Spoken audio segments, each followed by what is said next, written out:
this. I may have to stop the live for the lighting is on.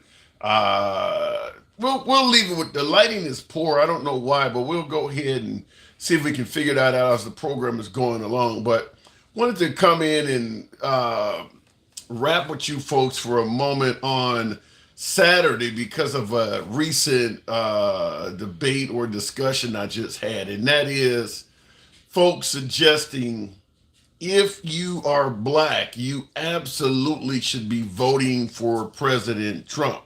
President Trump, by far, is the candidate of choice for African Americans. And I had somebody tell me if you are black and you don't vote for Trump, you're voting against your own best interests. So, what I want to do is come on here and hear from you folks. As an African American, myself, obviously, what am I missing? The notion that if you are black, you absolutely should support Trump. Um, I'm trying to figure out what am I missing, why a lot of African Americans don't necessarily agree with that, but a lot of African Americans are being told that. So, what is it about Biden? Whereas voting for Biden is a vote against the best interest of African Americans, if not minorities. That's what we're going to be talking about because I had someone basically tell me to the point of almost insulting me for my alleged stupidity. In other words, why in the hell would you, being black, even consider voting for Biden? So I'm curious from you folks as viewers, assuming yours truly, the host, is completely ignorant on this subject. I want to hear from you folks why that may be true.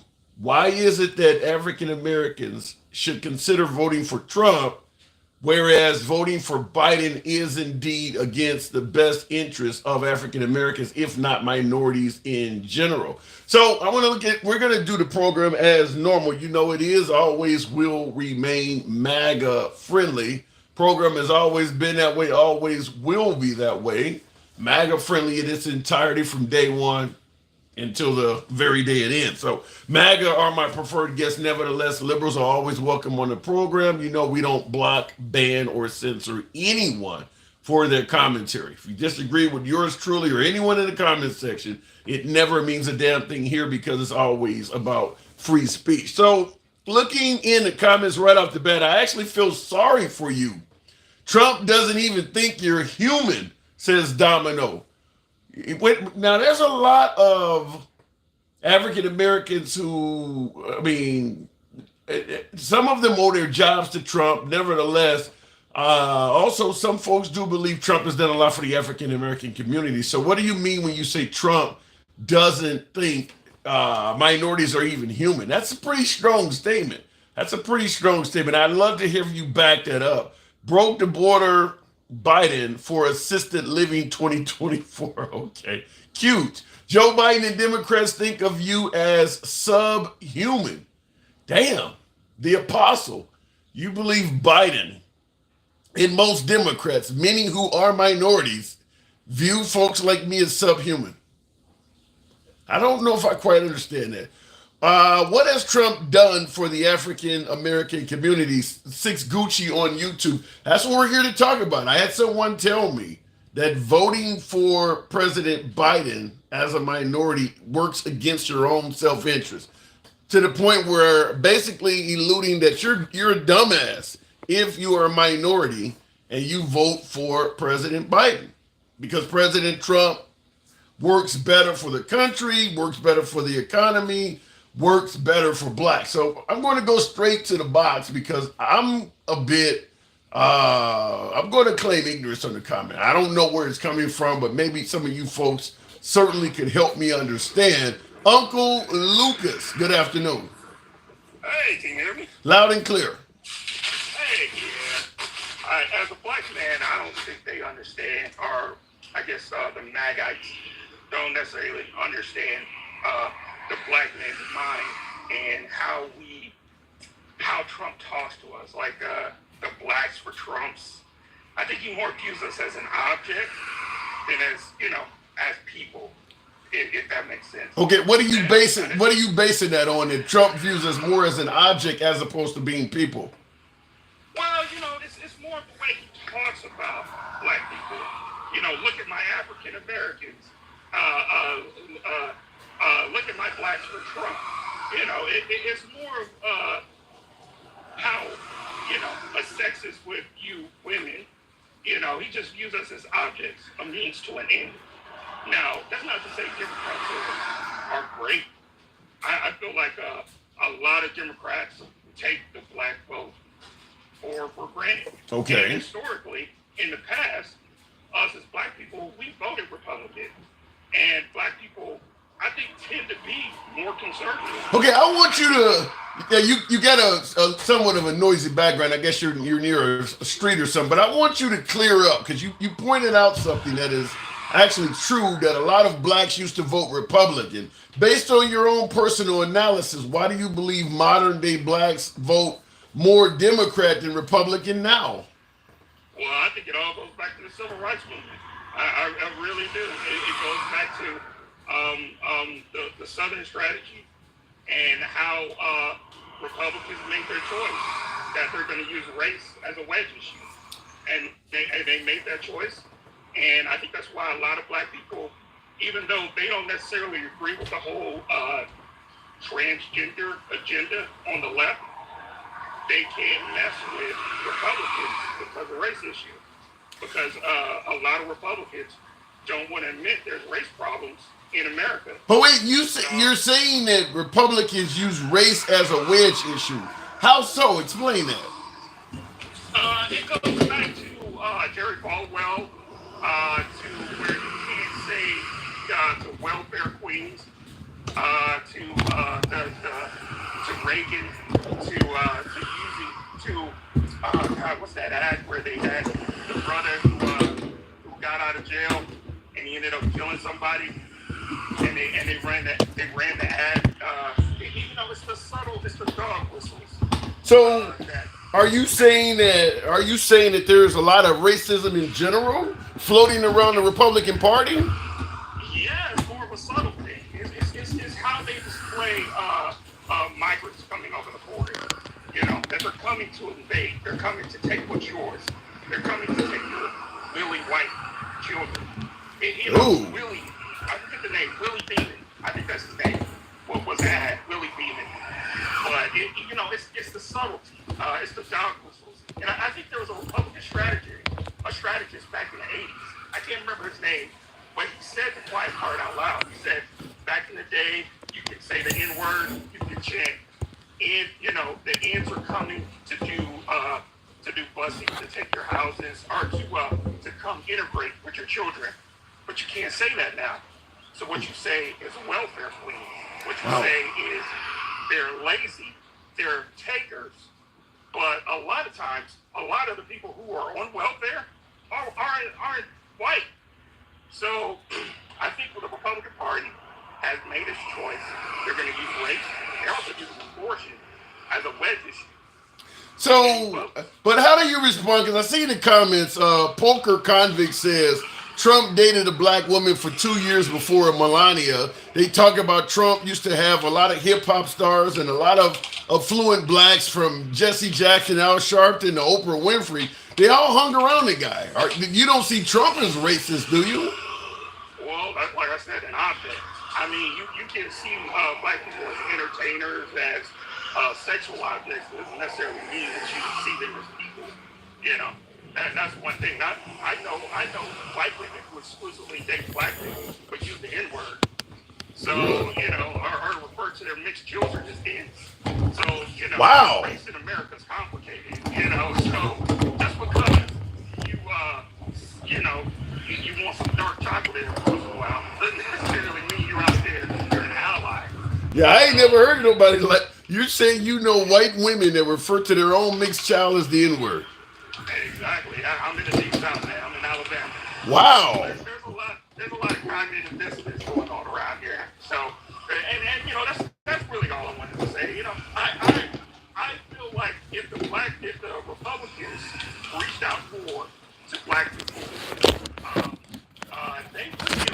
white votes because I don't think necessarily that white people agree with everything that's going on the left. And that's really what I'm trying to say is that I feel like this part of this country works best, kind of like you are, where you are, Anthony, in the middle, where we can come to and not into the middle and make compromises Right. just to make it work. And it doesn't have to be hard left, it doesn't have to be hard right. I don't need to go in the store and if I call somebody by the wrong pronoun, I get canceled, or because I don't celebrate Christmas, I'm evil. It's got to be in the middle where we can. So let me ask you this, before I let you go. How do you respond to folks who point out Biden saying if you don't vote for him, you ain't black? Do you see that as basically Biden using race? Yeah, hey, look, Biden was wrong for that. He shouldn't have done that. As an elderly white man, it was probably he was a sponsor of the crime bill, so he's got his own past that he needs to reconcile with. But I think there's a difference between Biden, who realizes he doesn't have all the answers, between Trump, who realizes who goes on and says, "I'm the best thing for blacks." Because I think Biden, after he said that on Charlemagne's show, he came out and apologized. Yeah. And that's all I want to see. I don't want to see anybody perfect, because I'm not perfect. But if you make a mistake, own up to it, right? I gotta agree with that. But there's a lot of folks who do see Biden as bigoted and intolerant. So you do believe Trump? You believe Biden is a better choice for African Americans than Biden? Yeah, unfortunately, and he's no Obama, but unfortunately, he's the best choice we got right now. And I really don't see Trump fulfilling any of the promises that he would make to the black community. Any kind of thing that he would make. It would all just be surface, and it would all just be to get your vote for the moment. And his true intentions are kind of painted over his decades of history. If you look at the Central Park Five or any of the things that he said in the past, even from the start of his campaign, he was coming down that elevator saying they're all rapists. They're coming to they don't send their best. How he feels about black and brown communities. I mean, he says the quiet part out loud.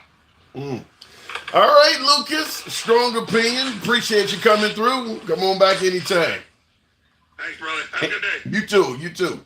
So, folks, that is what we're discussing. That I had someone tell me directly to my face, being an African American, being a minority, if you don't vote for Trump, your ass is essentially stupid. Someone told me voting for Biden as a minority is basically voting against your own best interest. So I figured I'd do what I normally do, come and talk to the folks about it, see what you guys have to say in regards to that. Because is it true that a minority voting for President Biden is actually picking the worst candidate of choice? In other words, Trump would be much better for the African American community than say Biden. Please understand that John Brown and the Republicans fought and died for black rights, says Brad Darling.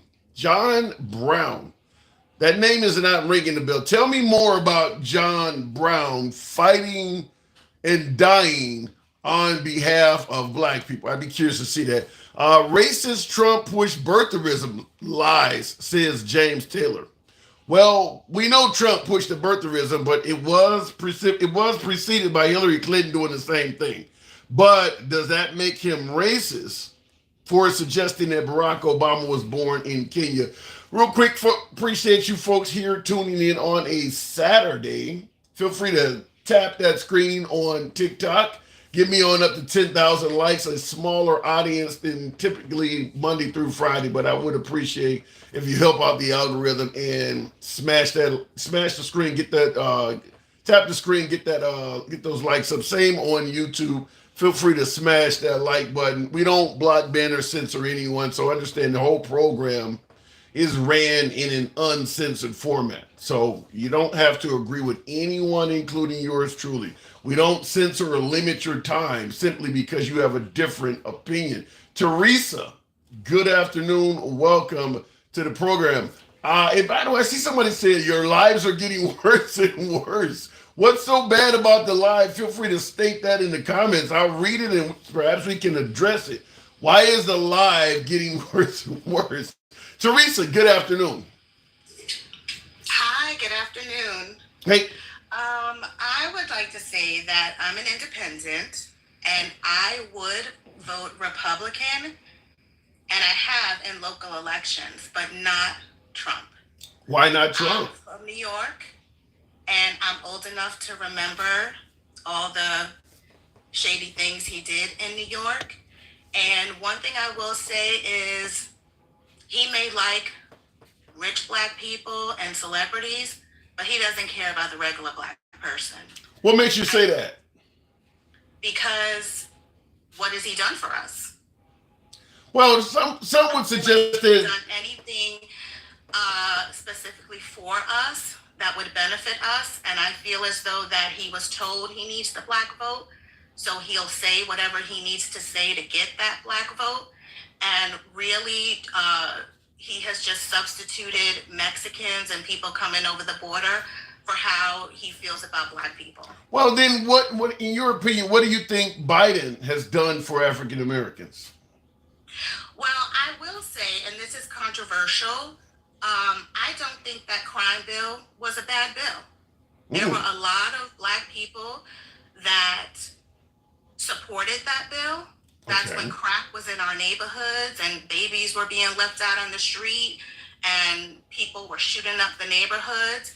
And I don't blame the bill itself for um, breaking up the communities or whatever. I feel as though it was the police that arrested and rearrested people and put them in jail, and it wasn't necessarily the bill itself.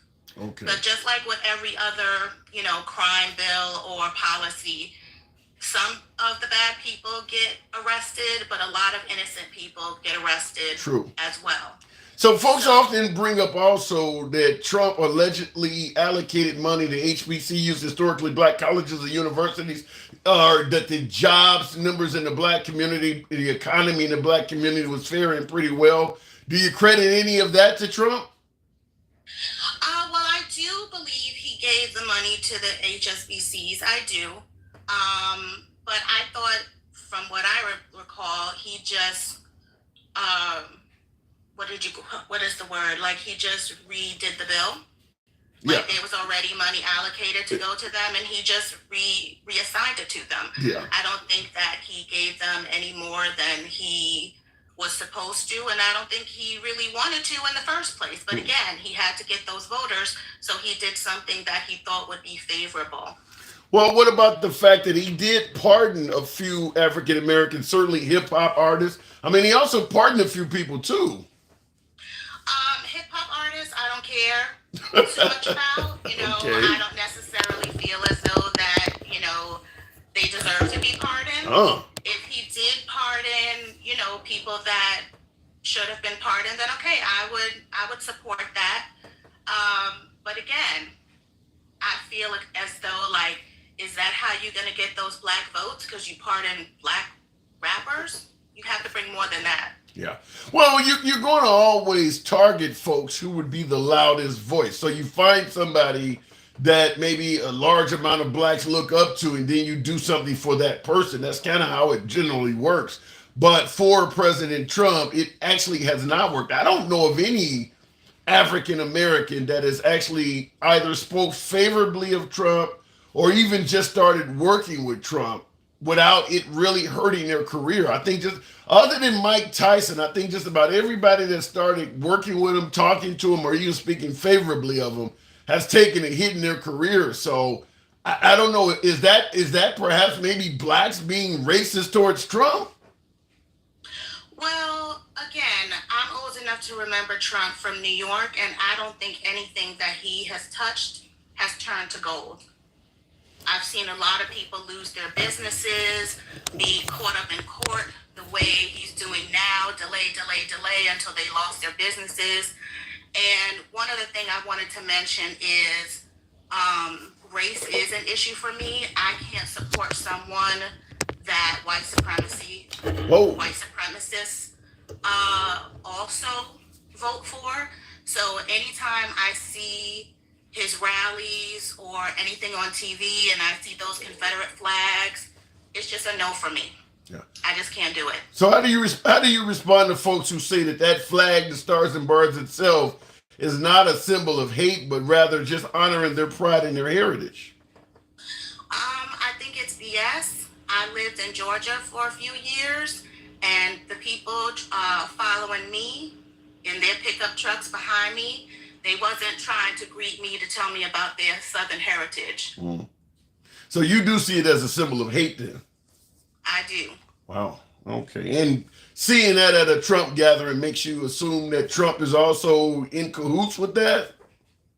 Well, he knows that a lot of white supremacists support him, and he doesn't denounce it, and he doesn't move away from it. He embraces it because he needs the votes. Fair enough. Now, what I want to ask you, this is in regards to someone who stated this in the comments. Stevie D, friend of the program, asked, I'd love to hear what Republicans you actually voted for. You started the program off by saying you have voted Republican, you just would not support Trump. What Republicans have you voted for in the past, if you may? Like I said, I live in New York, and just this recent election, I can't remember George his name Santos? right now. Santos? Michael somebody. Oh, I thought you were about to say you voted for George Santos. No. I live in upstate New York. All right. I live there now. I didn't always live there in upstate New York, but I did. I just got a brain fog right now. I can't remember his name, but I did vote for Republican in my local election. Okay. So no senators or Congress, nobody at the national level? No, Okay. I haven't. But it's just the issues. There's plenty of issues that I just didn't agree with them. All right. Fair enough. Appreciate you coming through. Teresa, our first time talking? First time talking, but I'm with you every day. Wow. It's a pleasure having you there. Thank you for coming through. Have a good rest of your weekend. Thank you.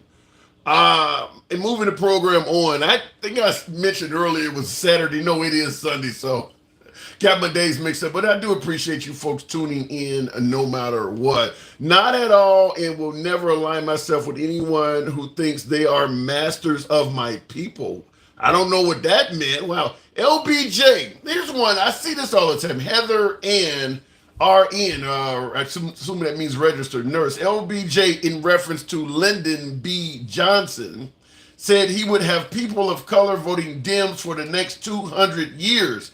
His planned welfare and to separate families. Well, let's go with a host of things we have to tackle in that. First of all, welfare does not simply affect people of color. Let's be clear. I mean, if only people of color in this country were consuming welfare, I think welfare would go away. So it's a lot of people. What do you want to say? Non-minorities or whatever the case may be. A lot of white folks get welfare as well. So let's go with that first. In regards to separating families, I do agree that welfare originally started out by stating that a mother or a woman could not receive a welfare check if the father was still in the home. So it certainly separated families. However, I don't know if that would make people vote Democrat. If you give the mom welfare and you kick the dad out of the house, okay, you're giving the mom, so you're not giving the dad a damn thing. In fact, you're costing him his family. Why would the men vote Democrat? Keep in mind, black men, people of color, the males, overwhelmingly vote Democrat too. So I don't know if that answers that question. Last but not least, I'm going to say this. I've said this before, and I do appreciate you folks that are tapping that screen on TikTok. Smash that like button on YouTube if you enjoy civilized dialogue from both sides of the aisle. Without any concern of the host trying to block, ban, or censor you, you are in the right place. Program is, always shall remain MAGA friendly. Always has been, always will be.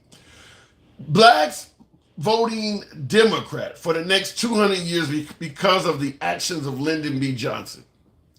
I would submit to you there's a lot of black voters that are voting in November that don't even know who Lyndon B. Johnson is, that have never received welfare in their entire lives. I think that the Republican Party, in my humble opinion, it would be in their best interest figure out what African Americans view on the Democratic Party that's not resonating with them from the Republican standpoint, because the numbers the Republicans get from the black community are generally very low.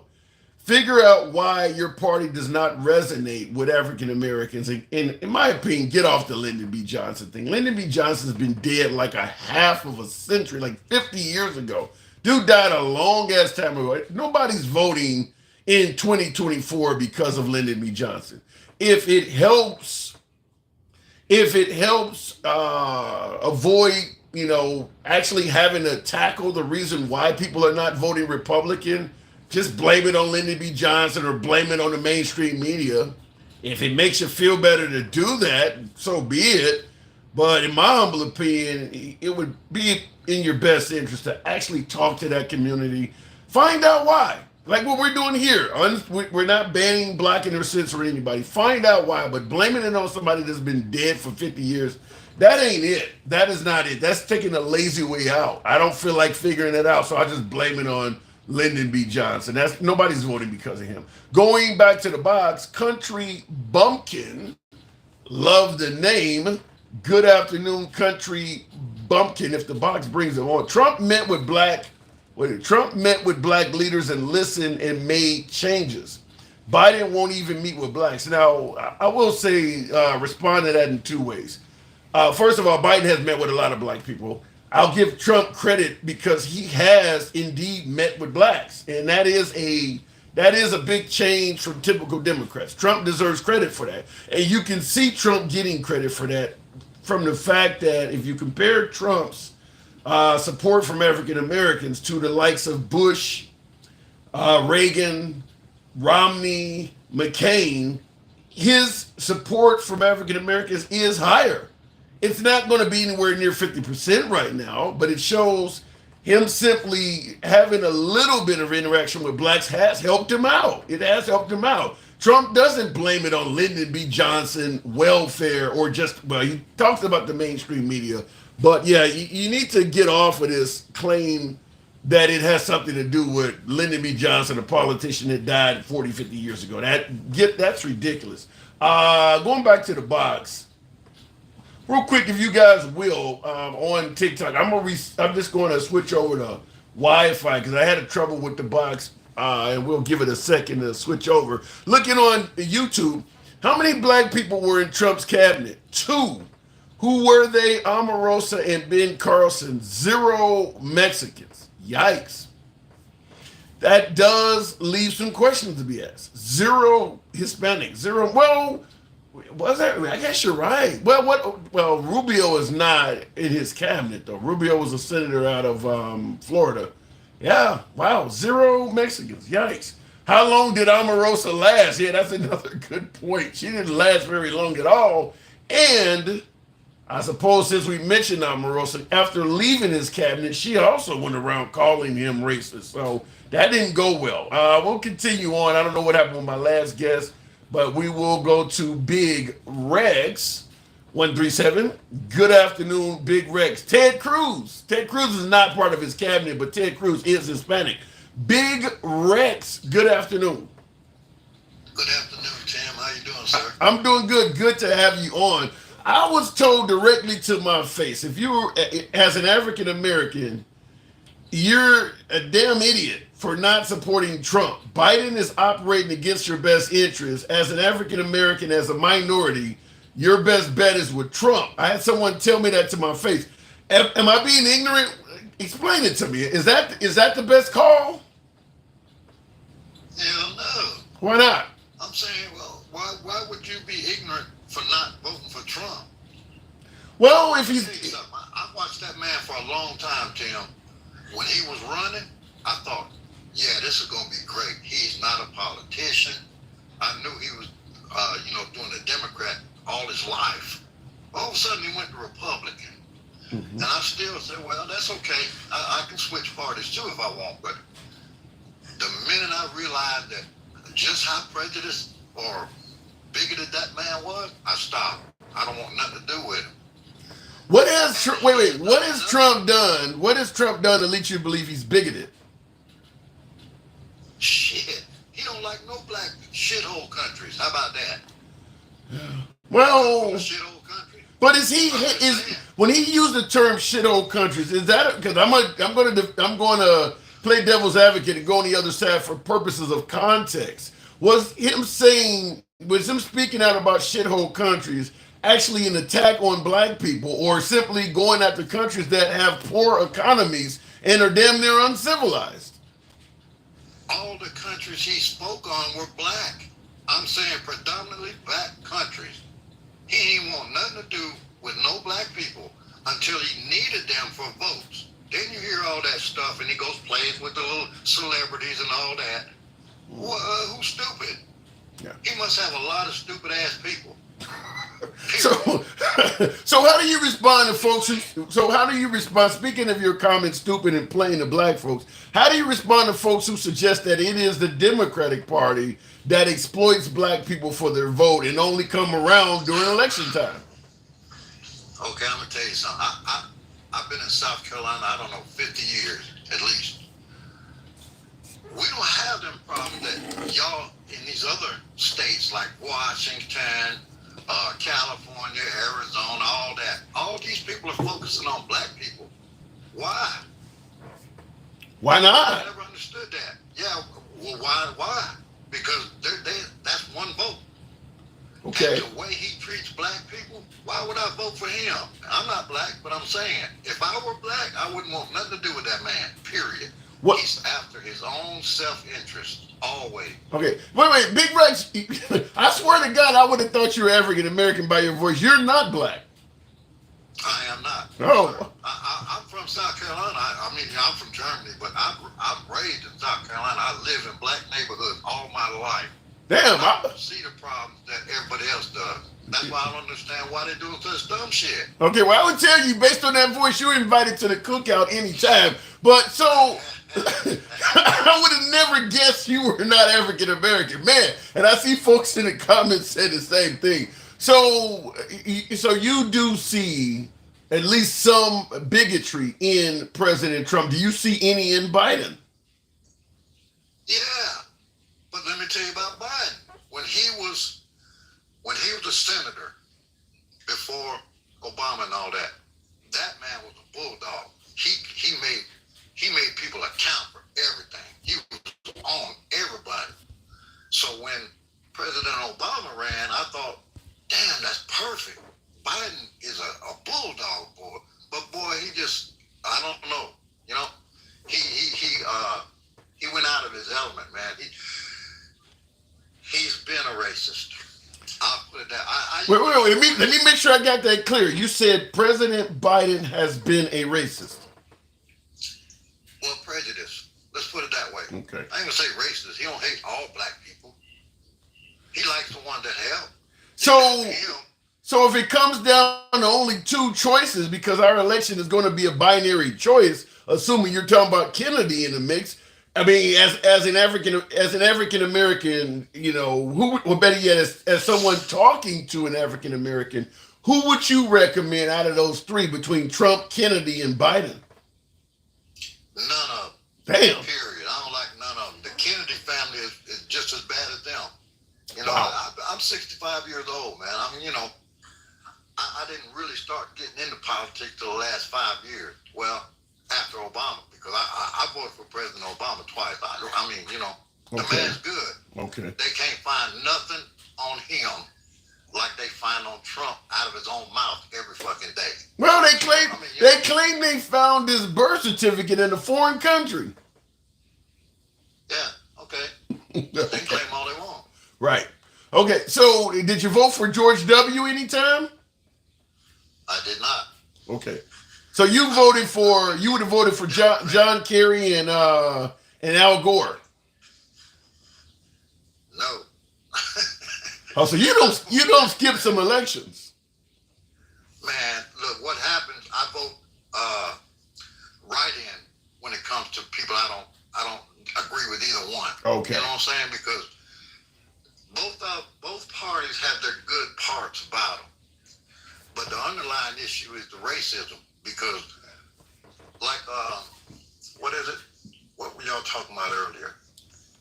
Well, let me go down the racism road because in the comments, I think it's not Wisconsin, Mama, but Brian says that Obama, who you voted for twice, Brian says Obama was a great divider. Remember, Trayvon Martin could be my only son, and who was divided? The racist people. They didn't like that. mm-hmm. They didn't like nothing Obama did because he was black. That's the only damn reason. The man was super intelligent and he knew what he was doing. Why did nobody mess with us? Because he flat out has that underlying threat. Don't fuck with us. So you see. Did you see Obama as a leader projecting strength on a global stage? Yes, sir. Everybody respected him. All countries respected him because he was intelligent. He thought for the people, us. He wasn't about his own self improvement.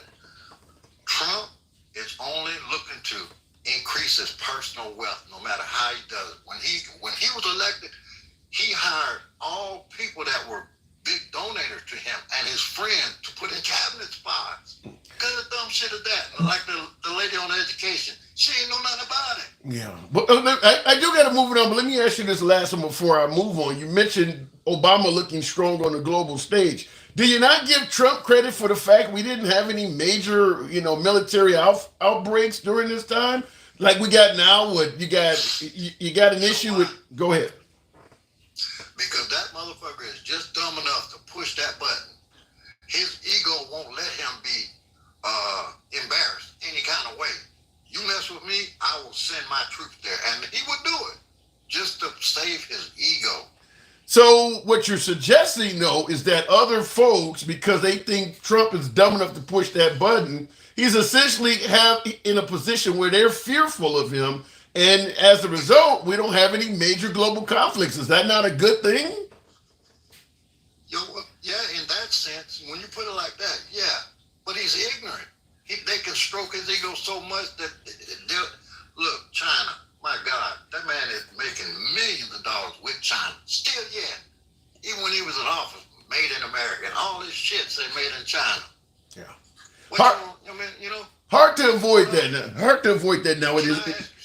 Real quick, yeah, go ahead. And by the way, this hat I got in my hand even says made in China. So, yeah, a lot of things come from China. Go ahead. What's your question? Who was the welfare system put in place for to help? Tell me that. I'm going to just say downtrodden Americans. No.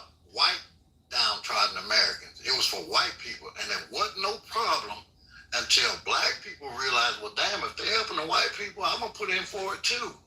They may have let a few for a while. It was okay. All of a sudden, black people realized, damn, I could use some of that too. I need help. Then it became a problem. Then you focus on black people on welfare. Motherfucker, there's 10 million more white people on it than them. But they're okay because they're white. I have heard all that before, Big Rex. I appreciate you coming in. You sure you're not an African American, man? There's some soul in you somewhere. Well, my wife's black. Damn right. All right, Big Rex. Appreciate you coming through. Anytime, brother. I appreciate you having me, man. I'll catch you next time. Anytime. Doors are always open. Anytime. Hard to believe that last caller was not black. Wow. Okay, but he said his wife, that man is hanging around the cookout. By the way, folks, tap the screen. Get your guy on up to 20, or better yet, 30,000 likes. We got 600 plus of you in here this Sunday evening. Appreciate that. You could be anywhere else, so it's good to have you here. Same on YouTube. Smash that like button. We don't block, ban, or censor anyone. Program is, always will remain MAGA friendly. It's been that way since day one. We go left of Bernie Sanders to I'm having dinner with QAnon. No one gets blocked. No one gets banned here, regardless of who you disagree with. Damn it, even if it's me, I don't believe in censoring free speech. We never have done that. So looking in the comments, I knew there was a catch with Big Rex. Yeah, he started out by saying I'm not African American, and I'm like, damn, he got so much soul. I'm hearing B.B. King playing in the background, so it was hard to, I wanted to almost tell him, bring up your picture. I need to see proof, but I believe him, man. I follow Big Rex, says Mr. Tony. Fair enough. You seem like a great guy, says Brian. Brian, I do appreciate that. You would have been great as a reference at my divorce case. Handsome liberal all the way. Thank you. Thank you very much. Why do you go for handsome liberal? What side are you on? Good question. I'll go right back to the box. I tend to lean left socially, but I certainly understand a lot of issues concerning the right and agree with some of those as well. I'm really, really close to the center. Let's just say that. I'm really close to the center, which is why I believe in letting everybody speak, because I don't believe censoring anyone does a damn thing for progression in this country. So no one gets censored here like that. Grown men with tears in their eyes said, "Sir, no one farts like you." James Taylor, comical, thank you for your input. Look at the eyes.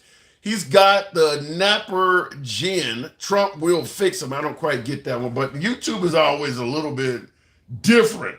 Let's go back to the box. Don Rubio, good afternoon. Welcome to the program. Told directly to my face, it makes absolutely no sense for a minority to support anyone other than Trump. Not supporting Trump goes against your better interest as a minority. Don, what say you? Good evening. I can barely hear you now. I could hear you before. Can you hear me? Loud and clear. Well, I've been on here before, and I'm a white woman, 61 years old, and when you talk about Obama, I didn't vote for Obama because I couldn't let my racist self vote for Obama. Wow. And Wait, hold on. You didn't. Hold on. You're saying you did not vote for Obama strictly because he was black? He was black. Yes, exactly. Wow. Because I grew up in a small town in Virginia. I grew up with a lot of racist people. I work with a lot of racist people. And when you're surrounded by those people, they persuade you into thinking, a certain way. And I heard all that stuff about Trump or whatever brought up that Obama didn't have a birth certificate, all that stuff you were talking about earlier. Yeah. And I even voted for Trump 2016 because I thought maybe he can change something. But it wasn't long after that I found out a lot of my friends decided that we didn't want to be like that no more. I don't want to be that kind of awful, nasty, hateful, hardened person because I have black friends. I grew up with black friends, but I still had that hid inside of me like these people today who vote for Trump do. And that's why I speak out and tell my racist self, don't be like that no more. Wow, that's really, really open and candid of you. But you mentioned you didn't vote for Obama because you had deep-seated racism in yourself. Do you see Trump as having any racism in him, though? I mean, that could just be you. Do you see Trump as being like that? Very much. Trump's very racist. And I tell you why. He's separated and divided. I have family that I don't speak to because they don't want to change. They want to stay that deep racism in them. Wow. And I'm telling you because I'm speaking and it gets me all upset because I don't want to be that person no more. I want to be a better person. But these people that are voting for Trump and are white, they still got that hidden down inside and they don't want to let go of it. Wow. What if you want to let go of it? I have family. I know what they think. I know how they are. I've been in the back rooms with them. I've been in the office with people I worked with. And, I just try to change myself and try to speak honestly. And I tell my black friends, I wasn't racist. I mean, I can't tell. When I grew up, I always voted Republican. And I think we all had that. And I see so many people on TikTok now who have changed their party from Republican. So let me ask it to you this way, because in the comments, Brian Keith says, "Oh, so if you vote for Trump, you must be a racist." And so did we had Girl Raised South said some are racist, but don't paint all of them that way. Do you see folks voting for Trump that may be voting for him because of the economy, because they're pro-life, they're pro-Second Amendment? Are there legitimate reasons to support Trump? Not me.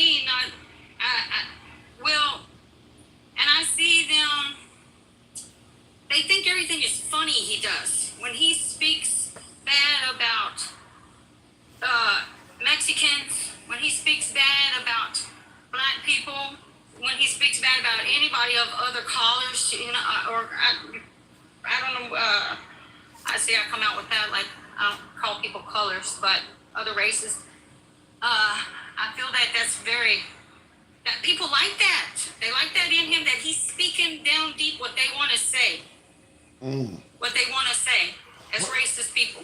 So they like that. They want him to keep saying it because they back there smiling all along with him.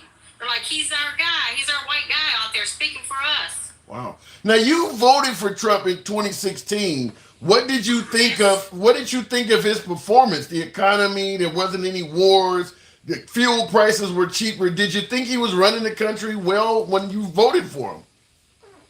Now, in 2016, right after I voted for him, I worked at a charter school in Houston, Texas.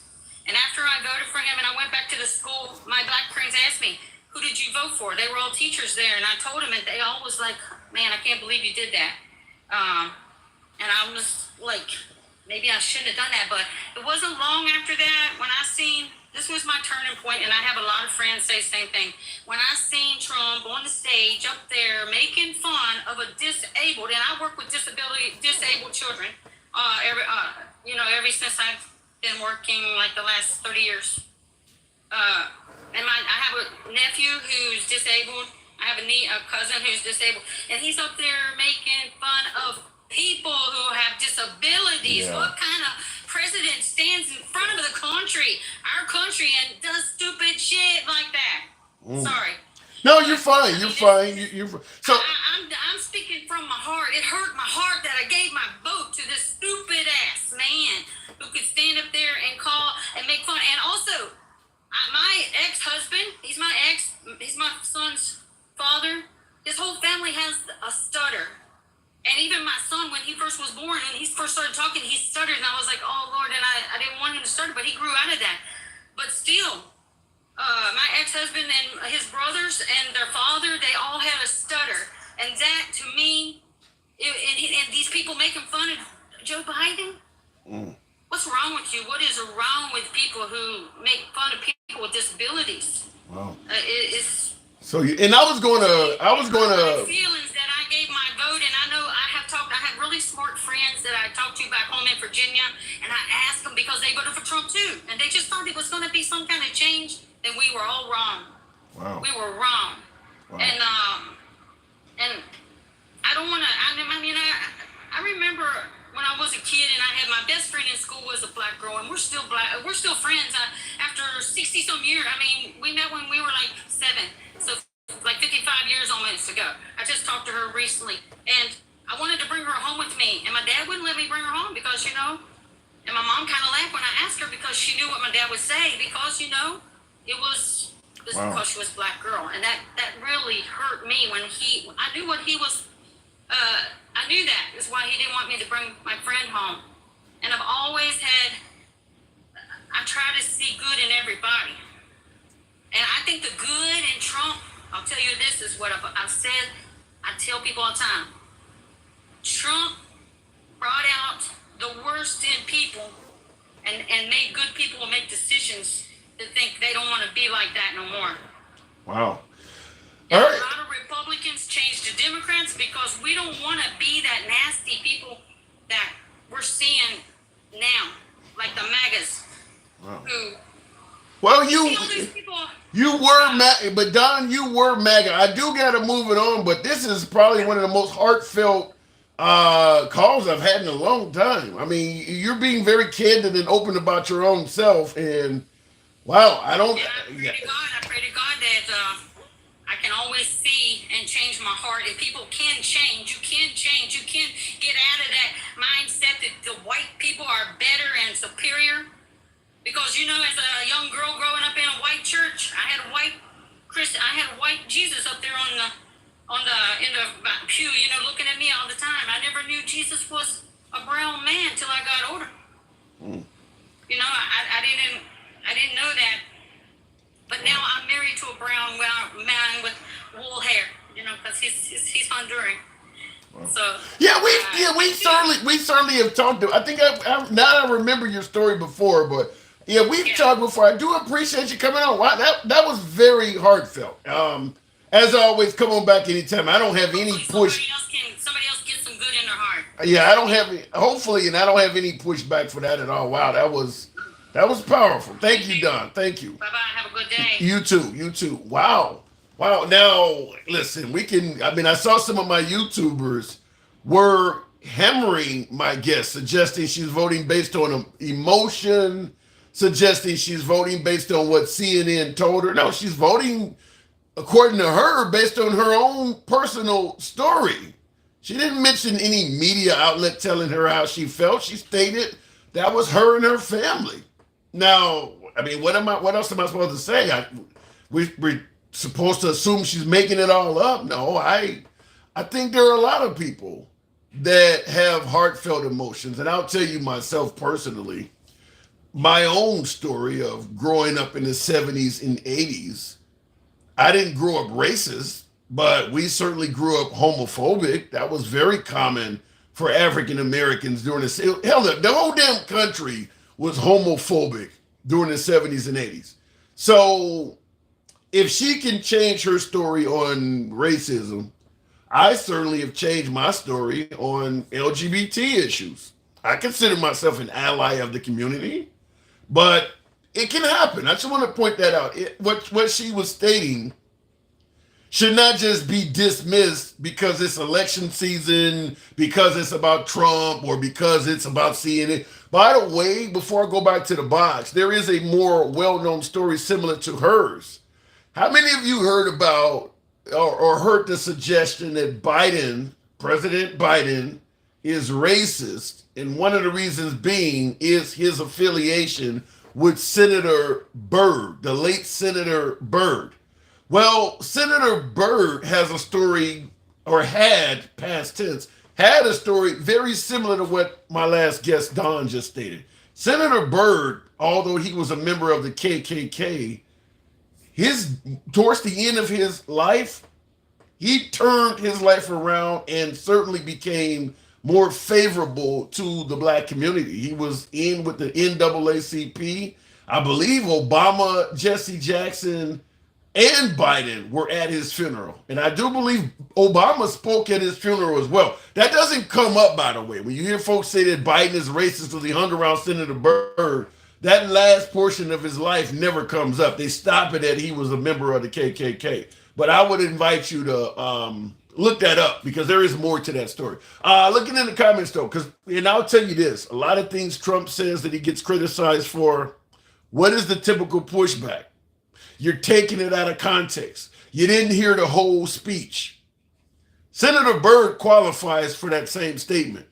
There's more to the Senator Byrd story than you're often told. Looking in the comments, we're asking that question. I was told myself directly, if you're African American and you're not supporting Trump, you're not looking out for your best interest. Why the hell would a minority be voting for Biden? I've had somebody tell me that directly to my face.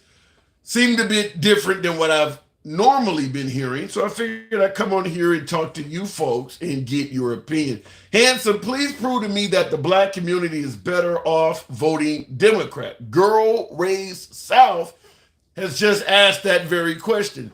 I want to hear why African Americans are better off voting Democrat. That's what she's saying. That's what we'll try to get to the bottom of. Girl Raised South, thank you for the question. Going back to the box, I don't know what just happened there, but I always say, every time I bring the box up, something weird goes on, but we'll keep it moving with King, team member King. Good afternoon, King, if the box comes up. Good afternoon, King. Can you hear me? Loud and clear. Did you hear my guest's last question? Tell me why. Yeah. Okay, the floor is yours. I definitely can't answer that question for you. So I'm going to give you my reason why I vote Democratically. It's literally because I see the things that the Democratic Party does. You might not always agree with them, but they are doing something. This year is the first Congress that literally has gotten nothing done. It's almost the second quarter of the year. What is this, April? Going on to the second quarter of the year, and the only thing this this Congress has got done due to the hindrance of the Republicans is voted on banning TikTok. That's it. What else is the House Republican? What else do the House have? Nothing. They've done not a damn thing. Nothing. I gotta agree. I don't think anybody believes that this Congress has been very effective. But I want to run something by you because we're talking about voting Democrat, blacks voting Democrat like yourself. And a lot of folks blame it on LBJ and welfare. In the comments on YouTube, because we run it simultaneously on YouTube, Jessica Stevens says historically black people are welfare queens, and Democrats have always leveraged the blacks to their benefit. So is it possible that a lot of folks like yourself are voting Democrat due to welfare? No. Historically, that's bullshit. Historically, look into the towns in Kentucky. Look into West Virginia. Look into the red states where all of these people, there's no money in Mississippi, and all of these people are on welfare. See, what historically this person is talking about is what is viewed by the media. They are not looking at distinct actual numbers, because the distinct actual numbers is the trailer parks in West Virginia, the trailer parks in Florida, and all of those red states that don't never have any money, but always asking for money for the blue states are the ones that are on welfare. Yeah. Yeah, and I want to tell you this. What you're talking about are middle class now. Yeah, I was going to say that, being from Chicago myself, I don't know any dude, at least my mom received welfare, but I don't know any guy that received welfare. They don't. It's not easy for a man to even get welfare. Huh? Black men don't get welfare. Yeah. Men get a stiff kicking ass and told to pull your boots up, pull your pants up by your bootstraps. That's what they get. Yeah, I don't understand why people think that. You're right. There's not a lot of black dudes that vote that are getting welfare. I don't know where that keeps coming up. No, because it's bullshit. It's another Republican talking point for them to keep throwing red meat to their base and keep that bullshit, that nonsense idea alive. Yeah, it's bullshit. I vote Democratic because I see the shit that they're doing. They're doing something. The Republican Party is literally the party of no ideas, no answers, no help, no nothing. But what about no asylum for all these folks coming into the country undocumented? Is that not a good thing? Defending the border, no entry? Nope, it's not. It's not. Because what are you gonna do? We went down there to Venezuela and destabilized that area. We, as America, went down there and did all of this shit to all these people. The Republicans are lucky that ain't more people doing crazy shit to America. Because those people don't like us because we can't keep our damn nose out of everybody's business. And Trump saying ain't no new wars. That's bullshit. Syria didn't happen. Yeah. So Trump sent 60 tomahawks into Syria. You're correct. Well, let me give you this one here because we mentioned, you're suggesting that it makes no sense to vote for Trump. Knox Street News on YouTube. Trump gave a historical amount of money for HBCU opportunity zones. Has got 2 awards from. Wait, hang on. There's more though. Has gotten 2 awards from the NAACP awards and on. Paid for Jesse Jackson's whole campaign and so on. Okay. What say you? I would love to be able to go back in time and have people actually look at what was going on backstage when this quote unquote paid for Jesse Jackson's whole campaign. He might have gave to Jesse Jackson's whole campaign, but I find it a complete crock of shit that he paid for Jesse Jackson's whole campaign. That's bullshit. Second of all, the HBCUs, that is a lie. It's a lie from hell. He did not, he asked for a bill. He was supposed to have signed it, yet never did it. And the truth lies in right in the facts of the news. Look up TSU and their board and see how many times they've asked to be funded the $2 billion that they are lacking from the Republicans. The Republicans have stopped that money from all HBCUs. So whenever you hear somebody say, oh yeah, Trump funded the HBCUs, bullshit. First Step Act, bullshit, not true. That First Step Act was written by Nancy Pelosi and some of the other Democratic senators who put that together. Again, bullshit. Everything that you're hearing that these people are trying to raise and say, oh yeah, Trump did this, he did that. Trump ain't did shit. And I get tired, I really get sick and tired. It's disgusting to me that people who are not black people can sit here and tell me so much about a person that we can see is racist. It's not. How the hell you gonna tell me Trump ain't racist? Bullshit. Anytime you looking for 5 black boys, or excuse me, 5 black men who were railroaded as boys to be hung after they were exonerated from that Central Park bullshit, you still putting the ads in the paper. That is some racist ass shit. Nonetheless, all of the times he's had all the people in the Atlantic City casinos that he owned and that failed. Had all the people of color pulled out and white people put back on so he could walk his shitty ass down the damn stairs into the damn casino floor. So is that a maybe you might vote for Trump come this November? Hell, I'm not voting for Captain Shits His Pants. Oh my What God. the hell you mean? I'm not voting for the fart locker, the real fart locker. No, I'm good. Sergeant King Finn. number. Go ahead and get his jail number, and I'll see him in his orange jumpsuit. All right. I can't go nowhere else but you. Appreciate it, King. Thank you for coming through. And on YouTube, Miss Tree, thank you for the super chat, states, your patience is remarkable. Trump 2024. Miss Tree, thank you for the support of the program. Thank you for that super chat in euros, by the way. You're donating euros. Where are you at that you're supporting Trump and you're not in America? But I do appreciate the super chat. On YouTube, Neft, what does that say? I can't pronounce the name, but he says, King said the truth. We need a third choice. Step up, because I'm not voting for Biden. Sprite, you have a third choice. Go Kennedy. You can vote Kennedy. You do have a third choice. King, you are a lost Dan. Bye. Rep 83, I don't know what your last portion of your comment said. Trump is Satan, says nobody cared. That's a bit harsh. What has Trump done to suggest that he is Satan? That's really harsh. We'll continue the program on, though, by the way. I do appreciate you folks that are tapping the screen on TikTok. We should be around 50,000 likes. We got over 700 of you in here this Sunday evening. Show the program some support if you would. Feel free to tap the screen. On YouTube, feel free to smash that like button. We don't block, ban, or censor anyone. I haven't had a lot of MAGA, but you know this program always has been MAGA friendly. MAGA generally are my preferred guests, but sometimes we go to the left as well. We do take calls from everyone. But we say we go left of Bernie Sanders to him having dinner with QAnon. So we do believe in uncensored free speech. Asking that question, considering it was told to me directly to my face. You would have to be an idiot as a minority, as a person of color, as a black man to support Biden.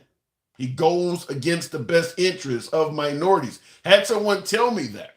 So I decided to come on here and talk to the folks. Got into a big spat about it too. Somebody really came down on me pretty damn hard. So I'm not just throwing it at you. Really came down on me. So I figured I'd come on here and hear from you folks. What am I missing?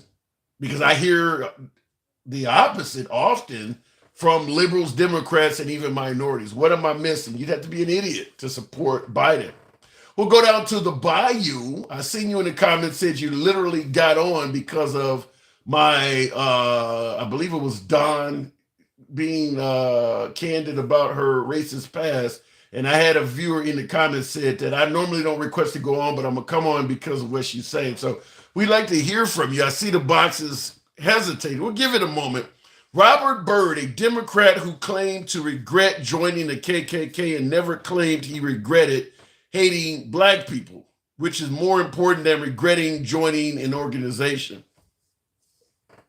Fair enough. He didn't suggest he regretted hating black people. He said let me read that again. He regretted joining the KKK, but he never said he regretted hating black people. I mean, did he say that while in a room full of black people? Because he did. Talking about Robert Byrd, Senator Byrd. Toward the end of his life, he was hanging around black people. Did he need to say he regretted hanging around? Or did he need to say actually those words, I regret hating black people, when he's actually affiliating with them now? Obviously, there has to be some regret just based on his action, right?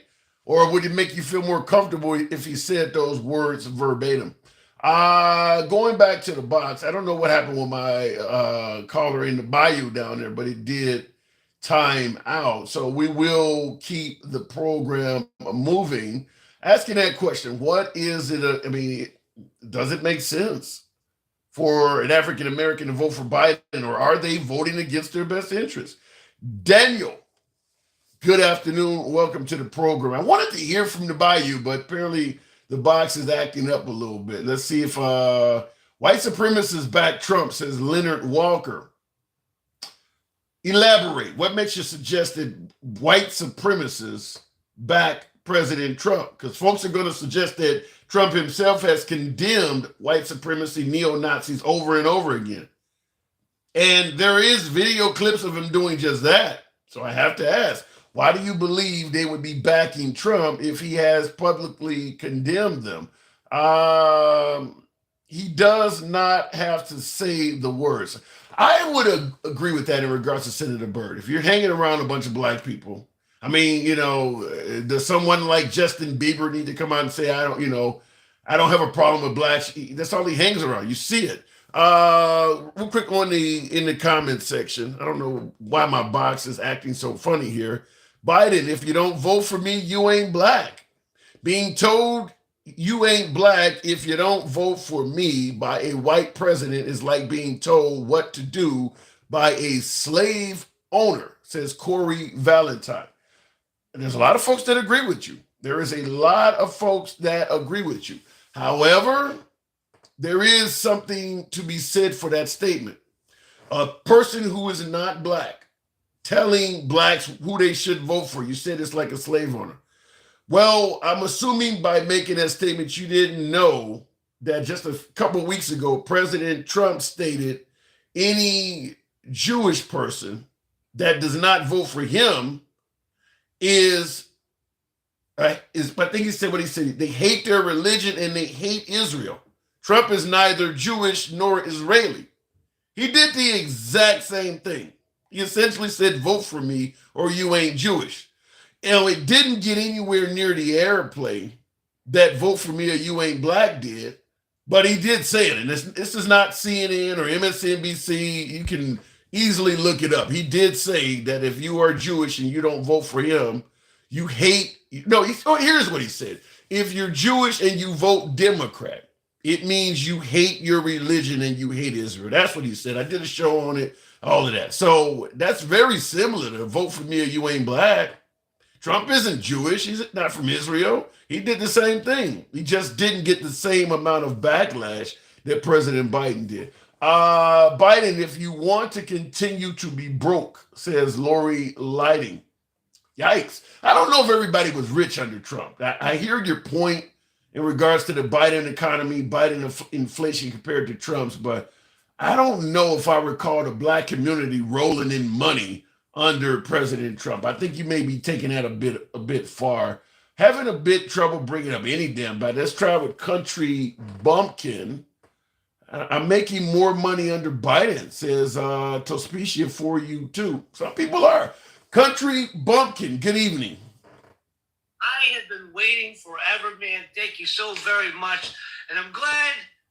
Wait, let me do this. Let me go like this because I'm not afraid to show my face. I'm not black. I'm white. Okay. Nothing wrong with that. Nothing wrong with a white man.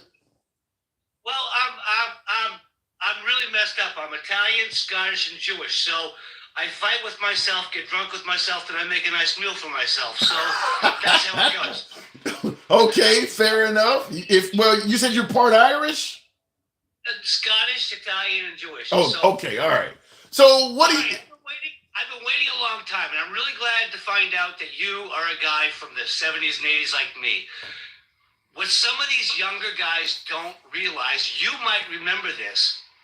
Remember back when we were kids, right?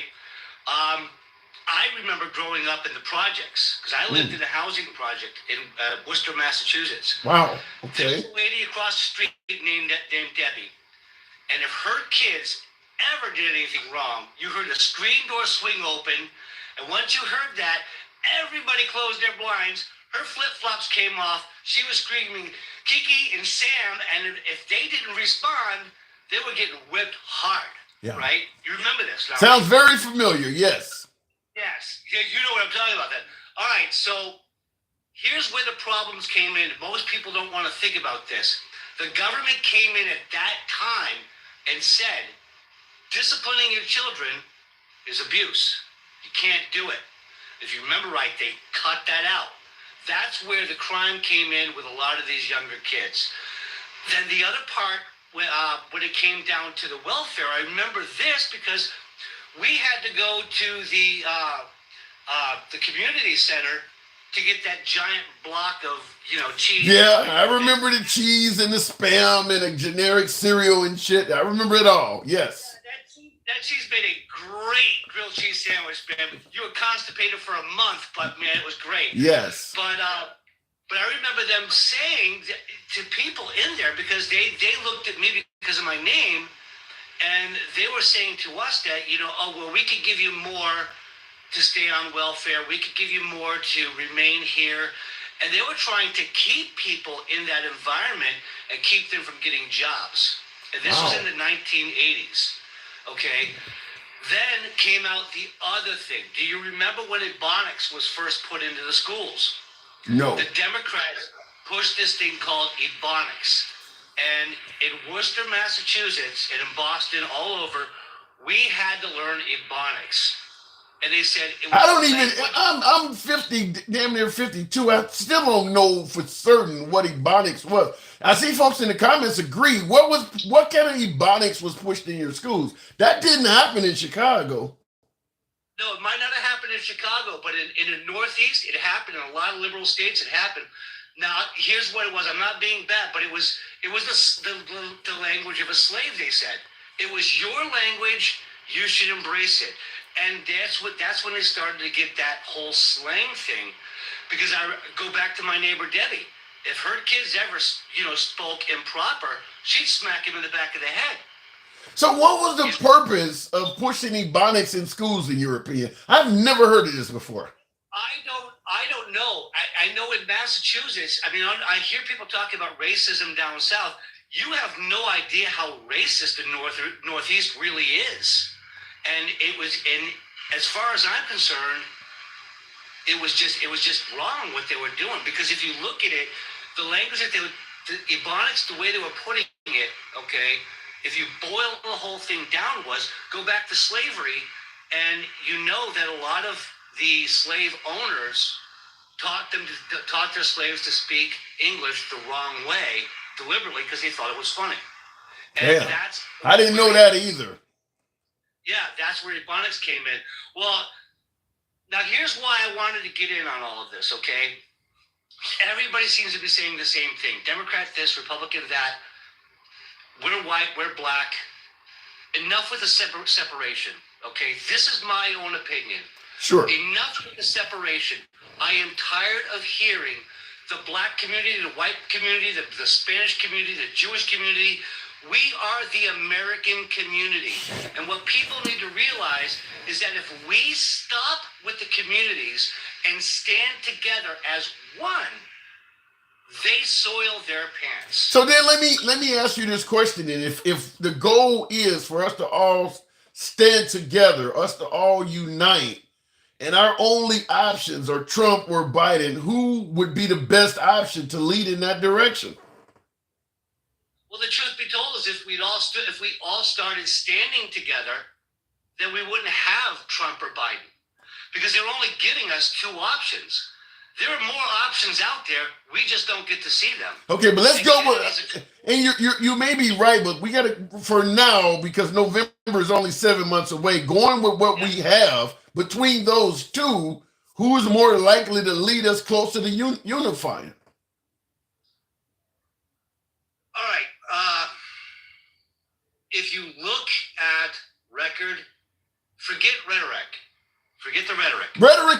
Rhetoric can be divisive as well. You can't forget, but what people say makes a difference too. You can't forget that. I get that. But leave it, if we have to go with the two choices, forget the rhetoric and look at the record.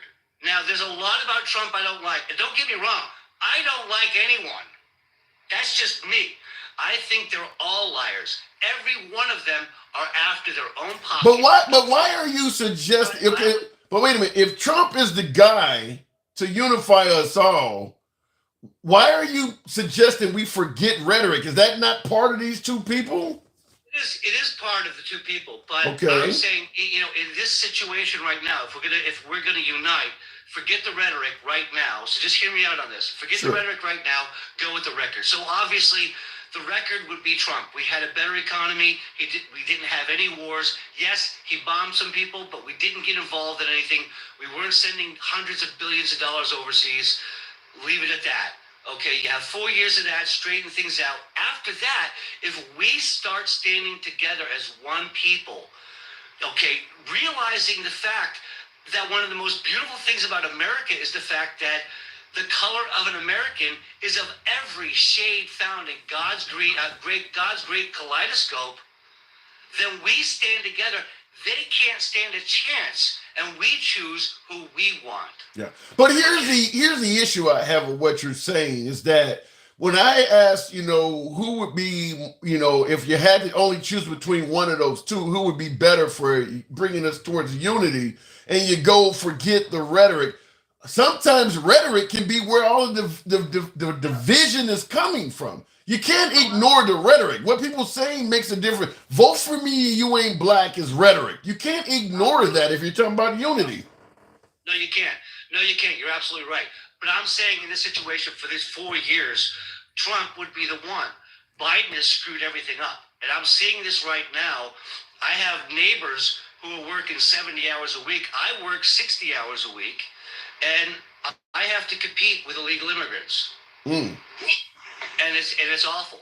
If you buy, you know, I'm going to throw them under the bus. If you buy Polar Cola beverages or Adirondack or anything that's related to Polar Cola, you are buying from a company that hires strictly, are you ready for this? Illegal immigrants. What company? Polar Beverage. Never heard of it. Yep. They do a lot of your bar stuff. Like if you I don't know where you're How? at. And they only hire, you said, illegal immigrants. There are illegal immigrants. The truck drivers have to be American, but the people inside the warehouses making the soda, they're all illegal. How can that be true when it is a crime to hire illegals? Not in Massachusetts. In Massachusetts, we had Fremcor. They used to make products out here. I worked through them. I worked for them through a place called JobLink, but I couldn't get an actual job with them because I spoke English and I was an American. Okay, here's a problem I have with that. What they do to those people is they pay them less than minimum wage because they can get away with it. Yeah.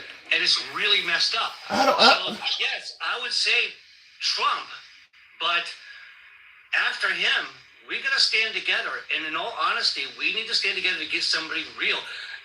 But let me interrupt you and go back to your statement. Hold on, hang on. I'll let you continue. But going back to your statement about them hiring illegals and paying them less than minimum wage, and they can do that in Massachusetts. Hiring someone that is undocumented is a federal crime. Yes. So if you walked into Fremcor, and this was back in the 90s, if you walked into Fremcor and you just shouted immigration, the place would shut down like that. Not kidding you. There was one guy who did it, and all hell broke loose after that. Okay. Because literally machines were shut down and everything. They just scattered. Okay. But well, I will tell you this. I believe that liberals tend to favor illegal immigration because they turn into votes. Republicans favor illegal immigration because they turn into cheap jobs. In my opinion, if you got a corporation that's hiring illegals, chances are the head of that corporation is probably Republican. But go ahead. I wouldn't doubt it. Yeah. But back to what I was saying now. Now, I don't know you from Adam. I just saw you today, and I like what you're doing. I click like. I'm following you. Now, here's the thing. If a man like you ran for president, I would vote for you. No, because I was born in Kenya. You can't vote for me. I was born in Kenya. Don't make a difference. Listen to me. You know why? Because you're actually saying something, and you're using your head. You're not playing the party game. And that's the thing that people need to get away from and realize the party game. They all play it. Enough is enough. Do you know that you don't have to have a college education to become president? Well, I'll go one better than that. In regards to you saying you don't have to have a college education to become president, you don't even have to have your freedom, for what I hear. You could be incarcerated and do it. No, you can be in jail. You ever heard of Lyndon LaRouche? No. He got put in prison by guess who? George Bush. Part 1. He got put in prison. He was like Donald Trump back then. And he was a businessman who came out. He said all kinds of things. And he was gaining a lot. Do you think that should be changed, where you can run for president while incarcerated? Do you personally think that should be allowed? It depends. And let's be honest. If you were, let's be honest, okay? If you're in jail for, well, in all honesty, I don't even know anymore because they got everything so screwed up. Because there's people in jail right now who did nothing wrong.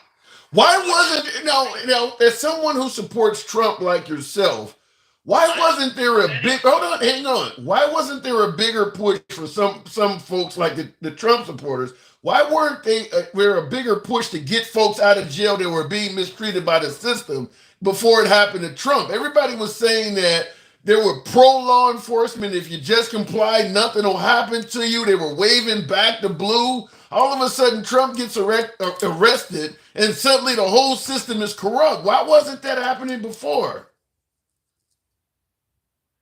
You got me.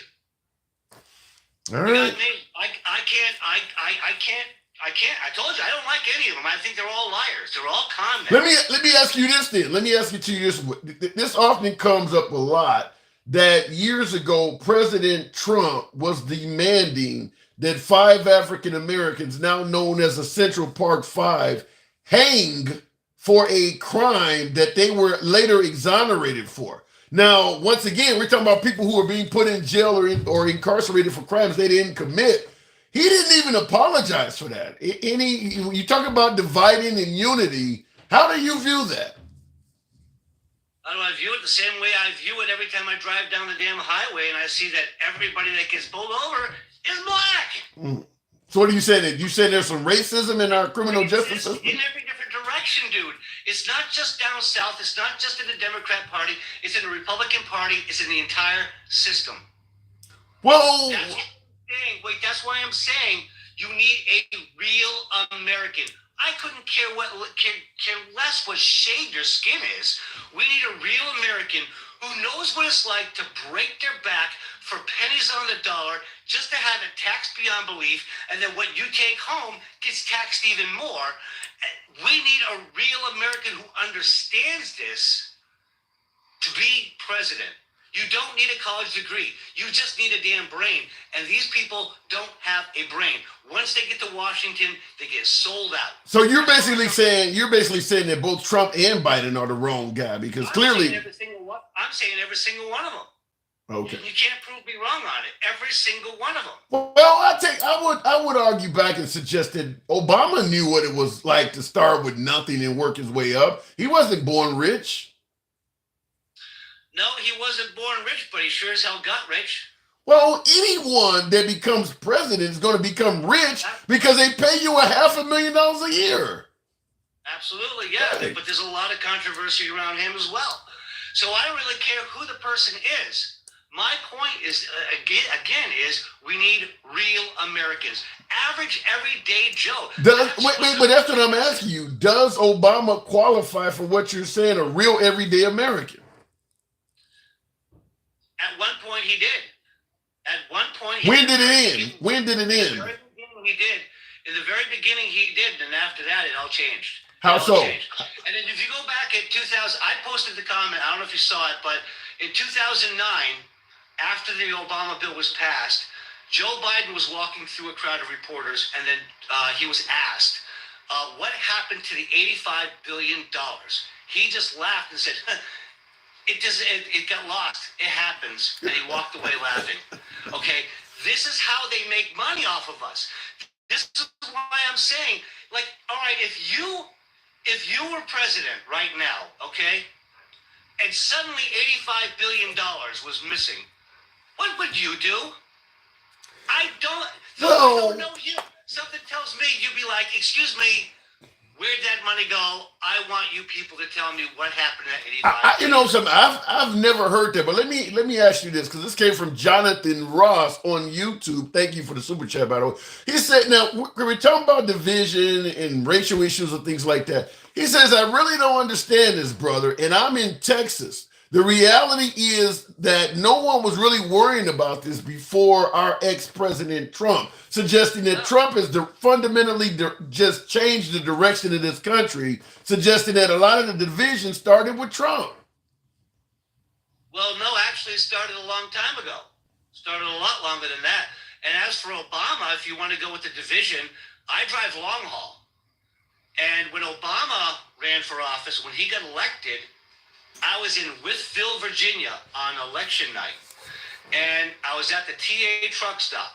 And on the CB, there was people screaming, yeah, you white people are all going to die now. That black people saying that, and then white people saying that, oh, kick your backside. And they're going back and forth. And I'm like, this is just awful. And shut up. And my dogs, they're little and they bark at the wind, they bark at everything. But they were arguing back and forth, and this racism, this division started even then, but it was even before that. But it wasn't as bad. Like when we were kids, it wasn't that bad, because I grew up in a very mixed up neighborhood. I mean, I ate at Debbie's house, I ate at Regina's house, I ate at everybody's house. In fact, if you left your front door open, I'd raid your refrigerator, so you lock it, because you didn't want me coming in. And but that's just the way it was. And then now you look at it, it's a far cry from what it was when we were kids. Yeah. That's why I'm saying we need real Americans, people who completely get it, who understand. We don't need any more politicians. They're causing the division. I like that. I do like that, Country Bumpkin. I love the name. Good to talk to you. Glad you finally got on. Doors are always open to you, man. All right. Have a great day. Hey, you too, absolutely. As I say, folks, when we say we go, left of Bernie Sanders to having dinner with QAnon, we do believe in letting everyone speak. So understand you're going to hear opinions you favor, others you may totally despise. But when we say free speech, we certainly mean that. Looking in the comments, who is a real American? I don't believe that person exists. I do believe, like what he was suggesting, someone like myself, if I ran for president, you really realize how much shit would come out of my closet? I always say this. Whether you got skeletons in your closet or not, they will hire an archaeologist to put some bones in your closet. I mean, like in my opinion, the whole Obama was born in Kenya thing, that wouldn't have came up if he had just remained as a senator. Hillary Clinton drinking baby's blood, because folks say, well, Trump wasn't a racist until he ran for president. Well, Hillary Clinton didn't drink baby's blood either. I don't think you can run for president scandal-free. Mitt Romney, binders of women, really? Looking back, does that really make any sense? No. I mean, you're going to get dirtied up if you run for president. There's just, no matter how squeaky clean you are, they would find shit to darken up Mother Teresa if she was around. Looking in the comments, I can't, if that says sliding edge or something like that. Thank you for the super chat, Sliding Edge on YouTube. How do we get a conversation between Larry Elders and yourself? I would love to debate or even speak with conservative talk show host Larry Elders and yourself to have a thoughtful exchange in respects to our possible futures, highlighting worthiness and capabilities versus effectiveness.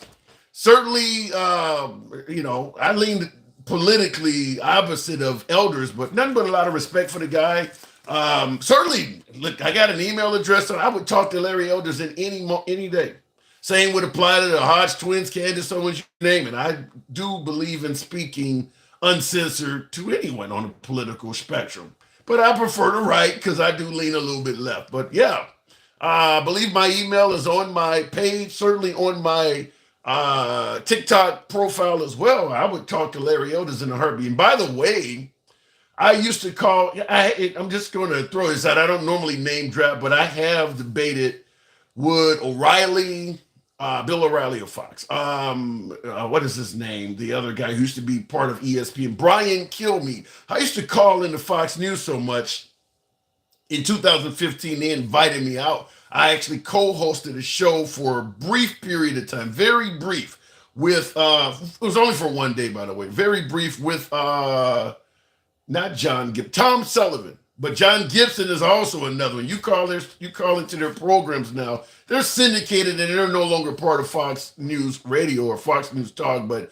if you mention Tim, and I tell you my specific town I used to call from, they'll know right off the bat who I am, because I used to call in all the time in debate, long before TikTok was around. Anyhow, looking in the comments, and I got photos. I could, but I'm trying to run a pro. I could put photos up of me at Bill O'Reilly's desk. I've been on the studio of the 5 and all of that. I didn't go on the 5, but I've been on their studio set. I wonder if the world's tune will change now. In regards to what? I don't think the world's tune is about to change. You're not as left-leaning as you used to be. I have seen a change in your view, Stephen Albert. It's interesting you would say that before I go back to the box. I've had viewers in emailing me, direct messaging me, telling me I'm a damn libtard. You went too far to the left. It's crazy how that goes. Is that some folks see me, I get some liberals that see me as a straight up MAGA sellout. And then I get some folks on the right that think I'm far left of Bernie Sanders. I'm all over the damn place. It's crazy. When you're in the middle, no one has love for you. We have become so tribalistic that everyone wants you to either agree with them or consider yourself a damn enemy. No one is willing to hear a challenge, so to speak, to have their opinions and thoughts challenged on a respectable level. And that is what we do here. Before I go back to the box, if you do enjoy civilized dialogue without any concern of being blocked, banned, or censored by the host, you are indeed in the right place. You don't have to agree with me or anybody in the damn comment section. I do believe you have a right to speak. Perhaps I'll challenge you on a few of your opinions, but nevertheless, you can do that here in an uncensored space. Anthony Hawkins, good afternoon. Welcome to the program. Why do you support Trump? Did you not hear what I just said? Anthony Hawkins, good afternoon. What's up, buddy? Not much at all. I was told directly to my face, if you're if you're a person of color, you're voting for Trump, you're voting against your own best interest. Biden. If you're a person of color voting for Biden, you are voting against your own self-interest. Makes no sense why a minority would vote for Biden. I had somebody tell me that. What say you? Well, we've had several conversations, and I don't believe in our current system of government. I think our two systems are both wrong. I don't believe in color. I think it's made to divide us. I don't believe.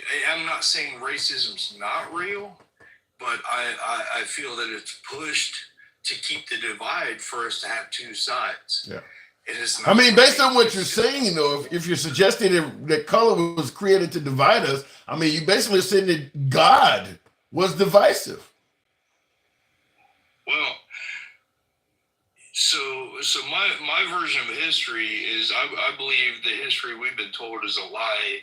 Regardless, I believe that the blacks were here first. I'm a white guy.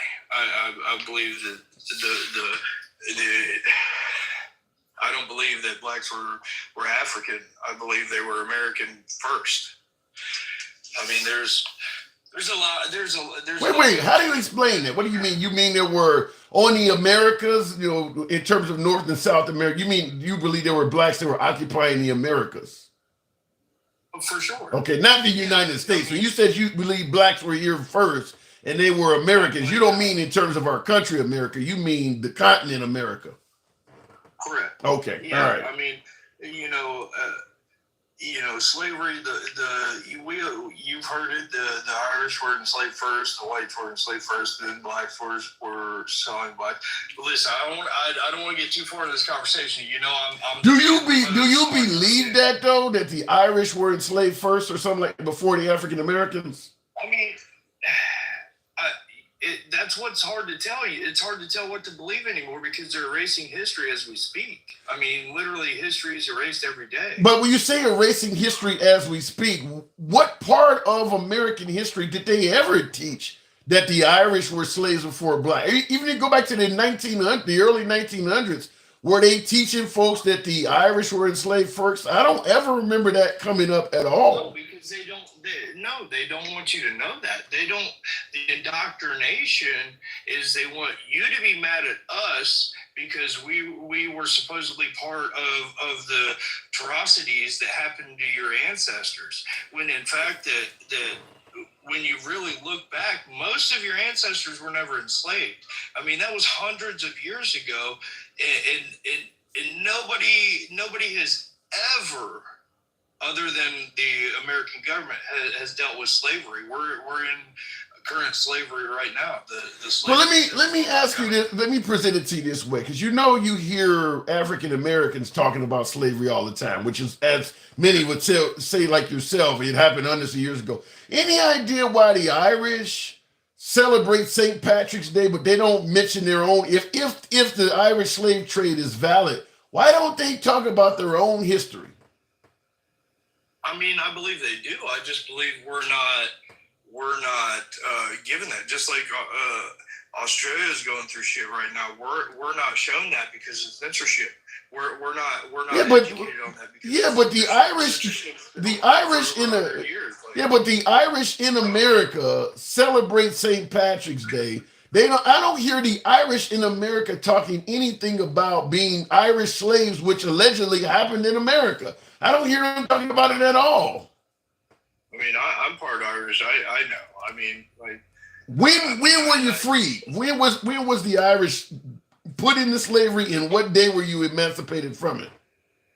I mean, me personally, no, you can't get me on that one. I know Okay. you're educated. Well, I'm trying to. No, wait, hold on. I'm not educated. That's why you're here. You're here to correct things I don't know. I make it clear I don't have all the answers. A lot of you folks know more than me. That's why we have this conversation uncensored. Give me the names of some well-known Irish slaves. I mean, I can't do that right now. I'm cooking dinner. Not one? So I can't. I don't have my laptop with me, so I can't pull that up. I just know from my knowledge and my history, what I've been educated on, that our history is a complete lie. It's a farce. Is it possible when you say our history is a complete lie, a complete farce, is it possible that the Irish slave trade is part of that? You could be right. You could be right. I've never experienced it from my point of view. Never, and none of us have. Okay. Let me ask you this question based on your own analysis. Who enslaved the Irish? We know most of the slave owners in America, or African Americans, were white Southerners. I mean, there were some up north, but it was mostly a white Southern farmer thing.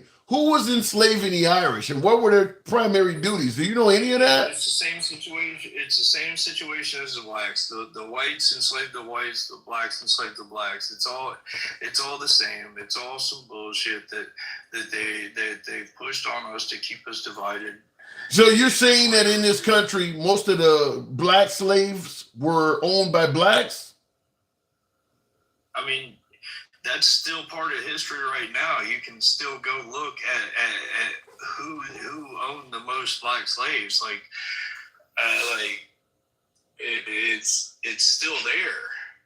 So I've never read any of this. That's why I'm asking you. So you're telling me I'm getting a warning because your fucking guests are a bunch of pussies that can't take my opinion as just me talking. Yeah, I do apologize for that. That does happen, man. Listen, I'm not going to ever censor you. If you want to drop, you can. Otherwise, we can continue having a conversation. But I can't control folks that don't like to hear uncensored conversation. I do apologize for that. But you're telling me things I never heard, which is why I'm questioning you on it. He's gone already. Wow. Folks, let me just say this. When I say we go left of Bernie Sanders, so I'm having dinner with QAnon, damn it, I mean it. You're going to have opinions you totally disagree with. You're going to have folks saying things you think are not true. When you speak folks believe a lot of the things you're saying is not true. That's how we get dialogue out in the open. If you don't agree or favor some of the opinions featured here, my suggestion is you go elsewhere. There are plenty of echo chambers all up and down social media where everyone is bashing Trump or everyone has on a red hat. We believe in putting folks together from all sides of the spectrum. It's a bit unusual for a lot of political discussion. So if you favor, an echo chamber, I would invite you to go there. We don't do it that way. Looking in the comments, the TikTok recognizes false information, says Afla. I don't know. I understand that happens too. So we'll chalk it up to the TikTok algorithm or the AI noticed it. I don't know, but I understand. For my last guess, you're always invited back to this program. I think it was Anthony Hawkins. You're always invited back here. So you could appeal that, may or may not be successful, but certainly you're always invited back here. Looking in the comments. That was having dinner with Q, not left to Bernie Sanders with that last guess. I don't know, the Irish slave trade, things like that he was talking. I don't know if that's typical Q in my opinion. I think because that goes before, you didn't really hear about Q until the Trump era. At least I didn't. Some of you folks may have, but I didn't hear about that until the Trump era. The Irish slave trade has come up in many conversations before that. I will say this. One of the things I often find suspicious in regards to the Irish is it only comes up when you're talking about black slavery. I've never seen a standalone lesson on the Irish because I was always taught they were indentured servants. And there's a big difference between being an indentured servant and being a slave. As an indentured servant, although it is laborious as well, there is a light at the end of the tunnel as a indentured servant. You're not going to be an indentured servant from the time you're born to the time you die. Slavery has no light at the end of the tunnel. You're going to be a slave forever. Not only that, but the kids that you may have in the future, they're going to be slaves as well. Indentured servants was not like that. It was definitely not the same thing.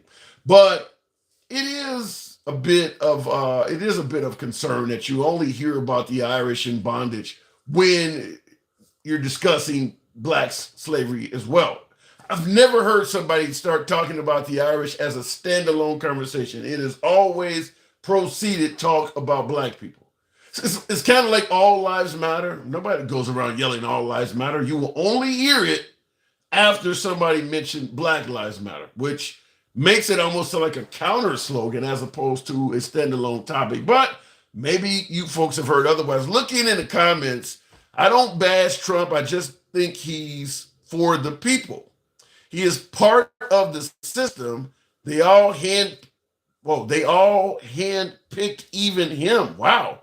He's to get you in line, and he's doing a great job, says Bill Knapp. You think Trump is getting everybody in line?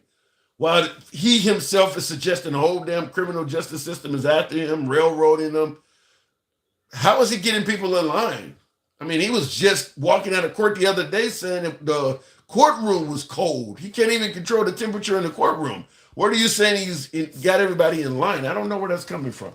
Now, he may actually get people in line, but they're not in line right now if you listen to what President Trump himself is saying. Coach Briggs, thank you for the shades. Appreciate that. I think this says Grant. Thank you, Grant. Coach Briggs, appreciate you holding on. Welcome to the program. Hey, handsome river, I'm back again, huh? Good to have you here. So the claim that if you are a minority and you're voting for Biden, you're voting against your best interest, voting against your own self-interest. Trump has done a lot for the black community. What say you? I won't see that's where I draw the line. We need to stop this black and white stuff. And I talk to you about this every time I come on. And I was just talking to my wife about it. If you sit back as an individual and look at what your bottom line was and where your life is and what you're making now and the things that you value, you don't relate it to Trump. The related to you being a conservative or you being a liberal. If liberal views are what you want, then Democrat is the way to go. If conservative views are what you want, the conservative views are the way to go. Trump has, unfortunately, took over the conservative movement as a ploy for himself. Trump is not conservative, nor is Trump liberal. Trump is for Trump. So throw that away. Now, I got folks on YouTube right now as you're speaking and saying Trump is for the people. Trump is what cares about America. You seem to be saying the opposite. I'm saying the opposite about Trump. I'm more concerned about the conservative movement than I am about Trump, because I don't believe Trump is neither conservative nor liberal. I think the conservative movement right now and the conservatives are what's benefiting Trump. So then Trump is like, hey, I'm gonna ride with it. Just like I feel that the white supremacists are all for Trump. Oh yeah, well, he's out there. That's our guy. He's letting us do and say what we want to say. They don't care about what's going on in life. They don't care about what they actually need for their life. It's hey, he's letting us do what we want to do and say what we want to say. So that's what I'm about. And Trump's gonna feed on that. Trump will ride that. Where I also think if Trump had another group that was in his corner, that was pushing for him, hey, we're all about Trump. Let's go Trump. We're all about Trump. He'll ride with that group. But it's interesting you would say that, because a lot of folks suggest that it is the Democrats that do the same thing to black folks. They just simply exploit blacks come election time just to get votes. It sounds like what you're accusing Trump of. A lot of folks say the Democrat Party does the same thing. They only exploit blacks to try to get votes out of them. Absolutely, as a liberal. That's why I started off with throw away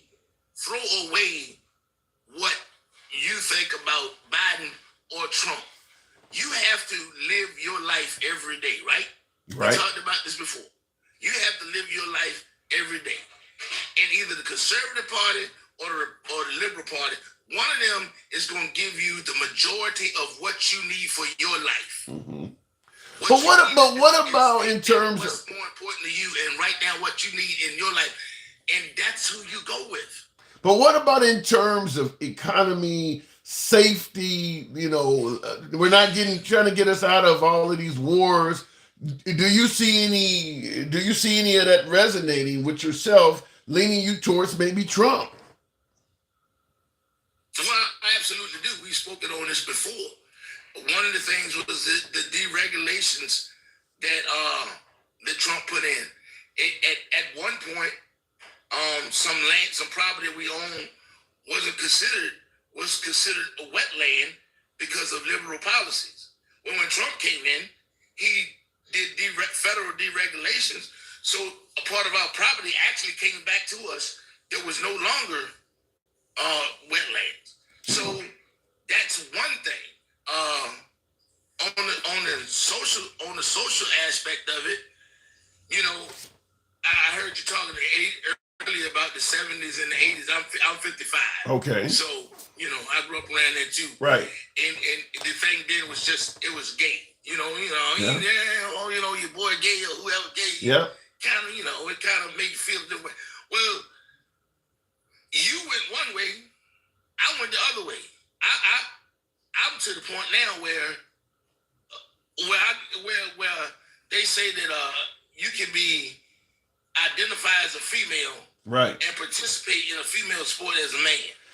Ridiculous. Yeah, let me interrupt to say this, and I'm with you. I don't believe a biological male should ever be allowed to play female sports. I think that is insane and it's dangerous. It could hurt some of the female participants. However, I will say this: I don't get why that is such a huge deal. I would say well over 99% of schools in America has never encountered a transgender male that turned female trying to play for teams. I don't get why this is such a huge issue. Most schools ain't even dealing with this.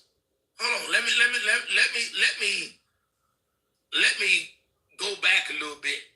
Sure. On something my dad used to say. Okay. My dad used to say, if you give somebody a dime, they're gonna ask for a quarter. Right. If you give them a quarter, they're gonna ask for $1. So you may be right now, but are you gonna be the same in that same position 10 years from now if you let that quarter? If you I get the point. It's kind of like if you give somebody an inch, they'll take a mile. So if what your father told you is correct, then when you give states control of abortion rights, is it to assume they will take a mile and go all the way federal? I think they will push for it. I think once, and I spoke about this. I spoke about this before. I think, along with giving states control, the people that say we need to give states control, and the people that actively are against giving states control, we also need to learn to vote down ballot. I don't know if that answers the question, though. You said if you give an inch, they'll take a mile. Republicans have gained an inch towards banning abortion. Is it safe to assume that their goal is to take a mile? Their goal is, okay. But I don't ever. Are you saying that it's going to be federal across? Is that their goal to go federal? You may say it may fail, but they were given states' rights. That is the inch. Is their goal to go federal? Yeah, I think Trump definitely got the ball rolling on that. I think he's lying. I think he wants to make that a federal thing across the board. Okay. And he says he doesn't, but I think he does. Yeah. But like I say, that's one of many issues that you have to weigh from your own personal agenda. You know what I'm saying? Right. Yeah.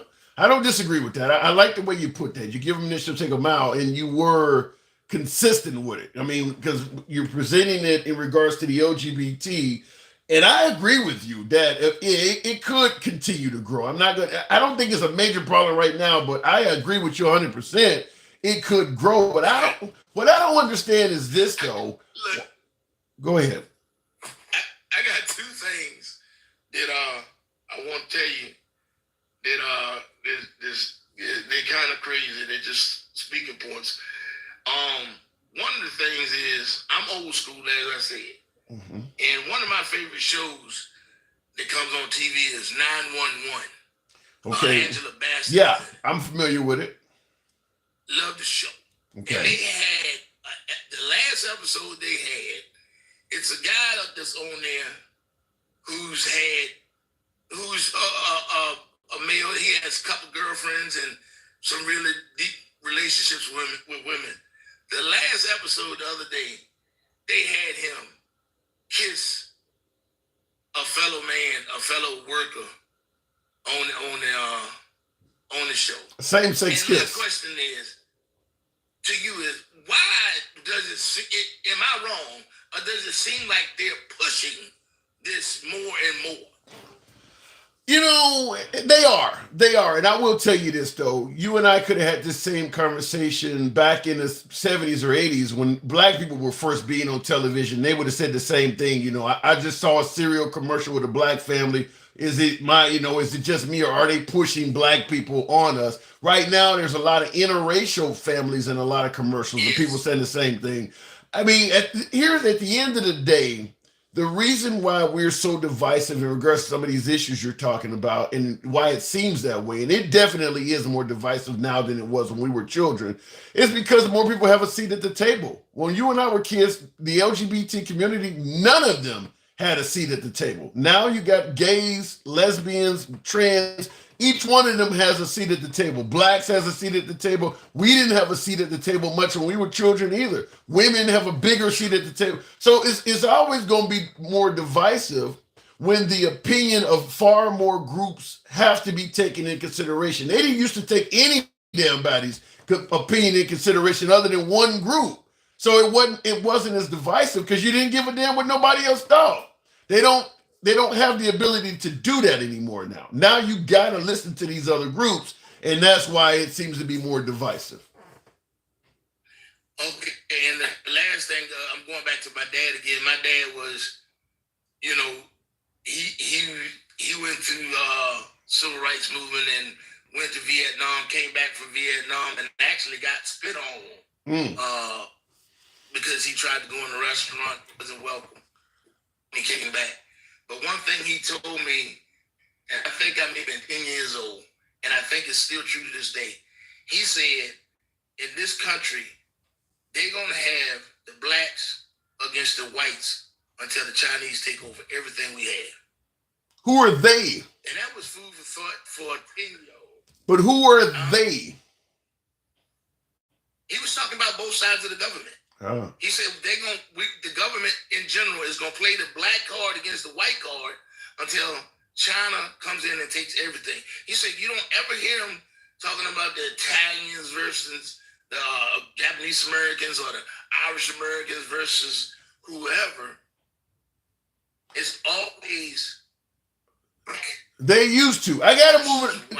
Yeah, Coach, I'm gonna move it up because your signal's breaking up. Your signal's breaking up, but I did hear you. In regards to what he was saying, though, and thank you, Coach, for coming through.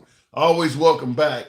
They used to talk about the Irish. I mean, when the Irish first migrated here, they treated them like shit, too. So did the Chinese, so did the Japanese. In fact, we talk about right now what's going on at the southern border, but in fact, America has never been an immigrant-friendly country. The only time we were an immigrant-friendly country is when the natives were in control of the country. Once the colonizers took over, it was kind of a message of, well, shit, we seen what we did, so we don't trust anybody else. We don't want to take a chance that someone else may come here and do what we did. The Native Americans were the last time this country was immigrant friendly. From that point on, every group that came was faced with all sorts of hatred, bigotry, resistance, even after the Holocaust. Very few Jews were allowed to come to America. Very few of them. To the point, it was so little, in fact, that America later, under, I forget which president, but we actually apologized because we turned away a lot of people and they ended up obviously losing their lives. Real quick, Gen X, friend of the program on YouTube. Wow, this is in regards to the transgender community, me suggesting that everyone now has a seat at the table. And I stated now the members of the LGBT community, gays, lesbians, trans, all have a seat at the table as well. Gen Xers stated they don't belong at the table. They belong at a mental hospital. Real quick, by way of yes or no, how many of you folks believe members of the LGBT community is basically rooted in mental illness? If you're gay, trans, lesbian, you're mentally ill. How many of you folks believe that? That being a member of the LGBT community is indeed a mental illness? Because some would say you were born gay. I was born knowing I like men, or born knowing I like women, or born feeling like I was in the wrong body. But a lot of folks believe it is a mental illness. Kenny 18 on TikTok says, yes, it's a choice. And somebody else said, just for the tease. Yikes. I don't think most of us are horrible people. So, no, I don't believe that way. Takana's life, well, a lot of folks have the opposite of that. Yes, at least 75% of them are, says Tom R on YouTube. Kids deserve 50% men teaching them. No necessary just in the LGBT classrooms. Bring back blue-collar community involvement and volunteering. Could happen. It could happen, but men don't generally want to teach. That's the problem. Men generally do not want that, do not want to engage in that particular field. Nursing, there's some positions where, it's just more desirable to females, just like there are, you don't see a lot of women in construction. Some jobs are, males tend to lean to that profession. Other jobs, women tend to lean to that profession. Looking in the comments before we go back to the box, and thank you folks for tapping the screen. Might be able to get up to around 90,000, but get me up to around 80 right now. We got almost 600 of you in here this Sunday evening.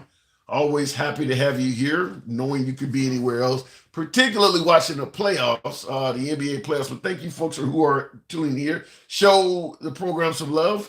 Tap that screen on TikToks. Feel free to smash that like button on YouTube. There are 40 types of nursing. Men have horrible healthcare disparities.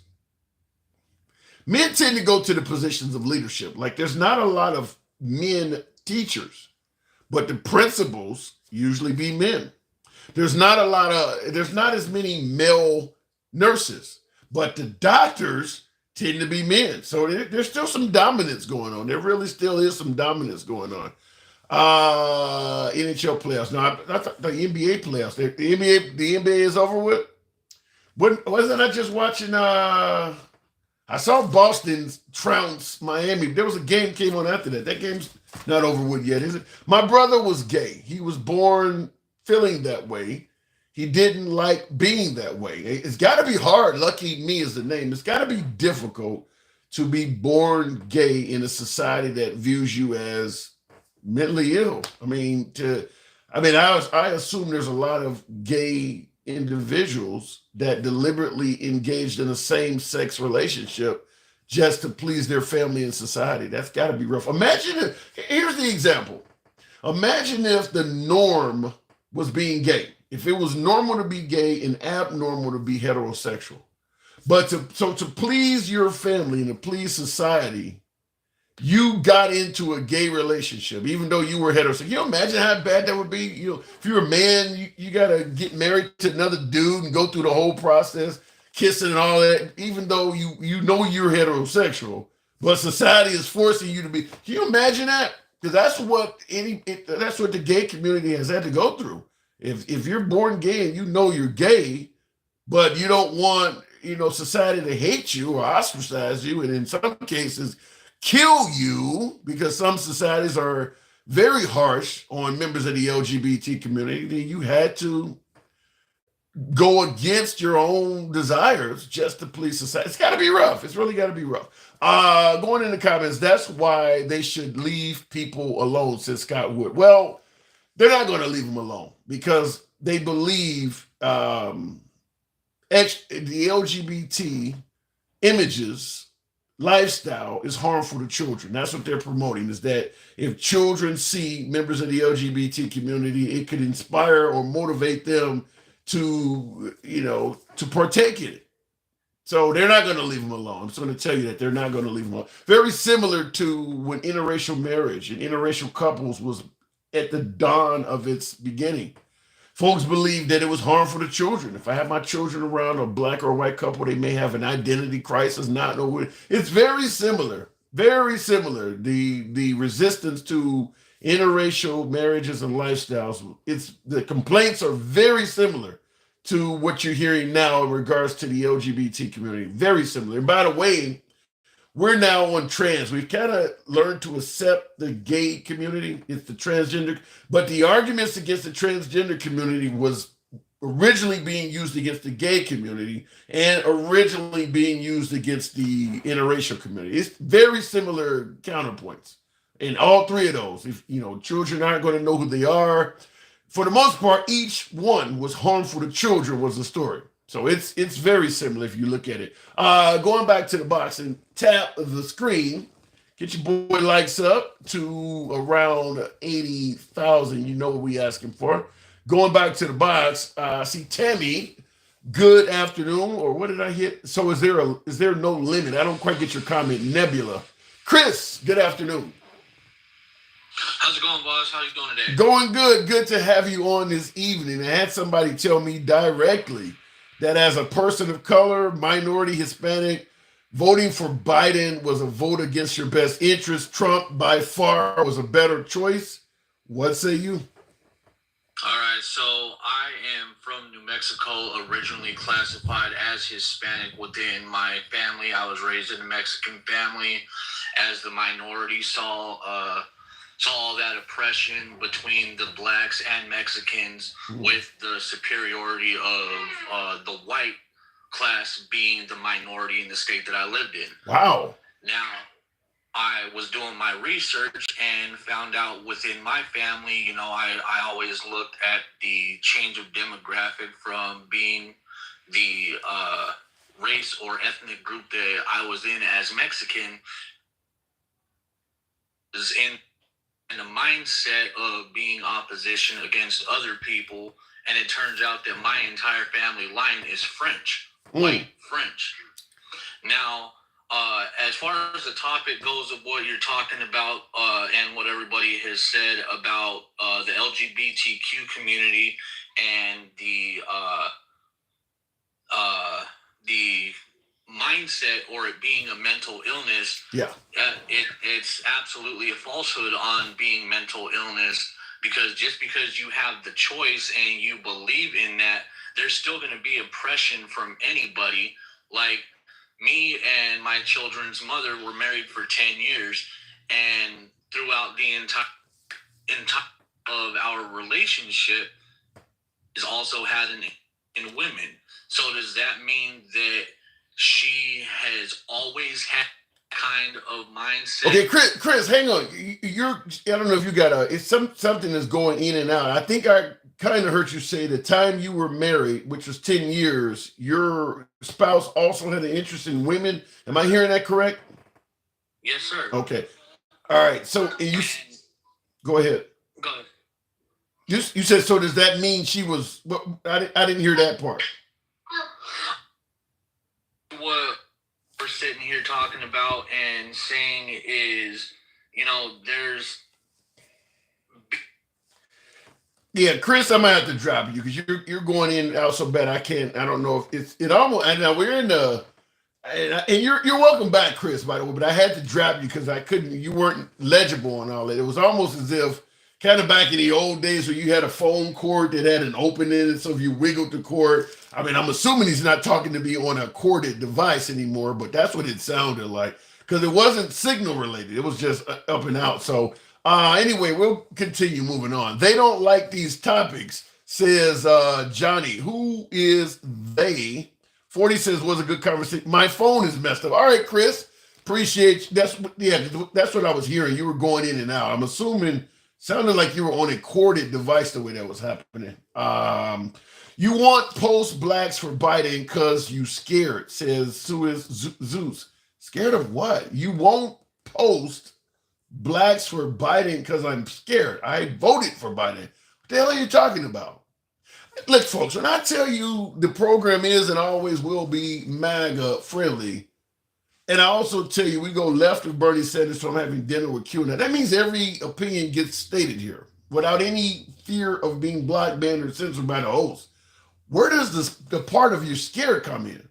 I get folks that are highly critical of me all the time. I don't censor. Hell, I read a lot of comments. Folks tell me I'm full of shit and I read the comment. Period. When we say uncensored, damn it, we mean it. There's nobody scared of anybody here. That's what free speech is about. You got the wrong program, sir. With all due respect, you got the wrong program. Ain't nobody scared here of any comment. We like to hear what you got to say, even if it's highly critical. You're in the right place for that.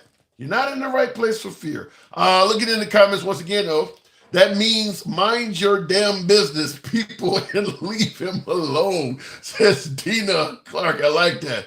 I don't believe you are banning anyone. Johnny, no, we don't. We don't. And even when we do have viewers that occasionally get banned, we even encourage them to file an appeal and possibly get the ban defeated. Usually the bans are about a week if you lose the appeal. But I always let folks know you're always invited back to the program. I mean, and I've gotten straight up argumentative and cussed out by a few guests, and we even invite them back. Obviously, we want to be able to have a dialogue, so just cussing each other out means nothing. It's not really furthering the conversation on, but I tell them when you cool down and you're ready to talk, you can keep criticizing me, but yeah, yelling insults. It's not gonna get me. Yeah, tell them to come on back. We don't block anybody. Like if you think your dog. Well, here's an interesting one. Knox Street News says, like if you think you're a dog or fully believe you are a man and fully think you can have a baby, I believe. Yeah. Well, men can't have babies. I get the point. I do understand your point, and that's why I think. Even though I am, and I'll go back to the box after I say this, but even though I am an ally of the LGBT community, I do believe they are hurting the Democratic Party to some degree.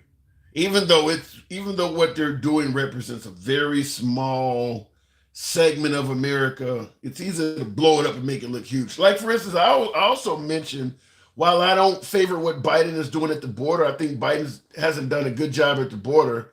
I don't buy into Trump's claim that they're rapists and murderers. Same thing with the transgender community, where I said very few schools are dealing with a biologically born male trying to play for a girls' team on a school. Over 99% of American schools are not dealing with that issue.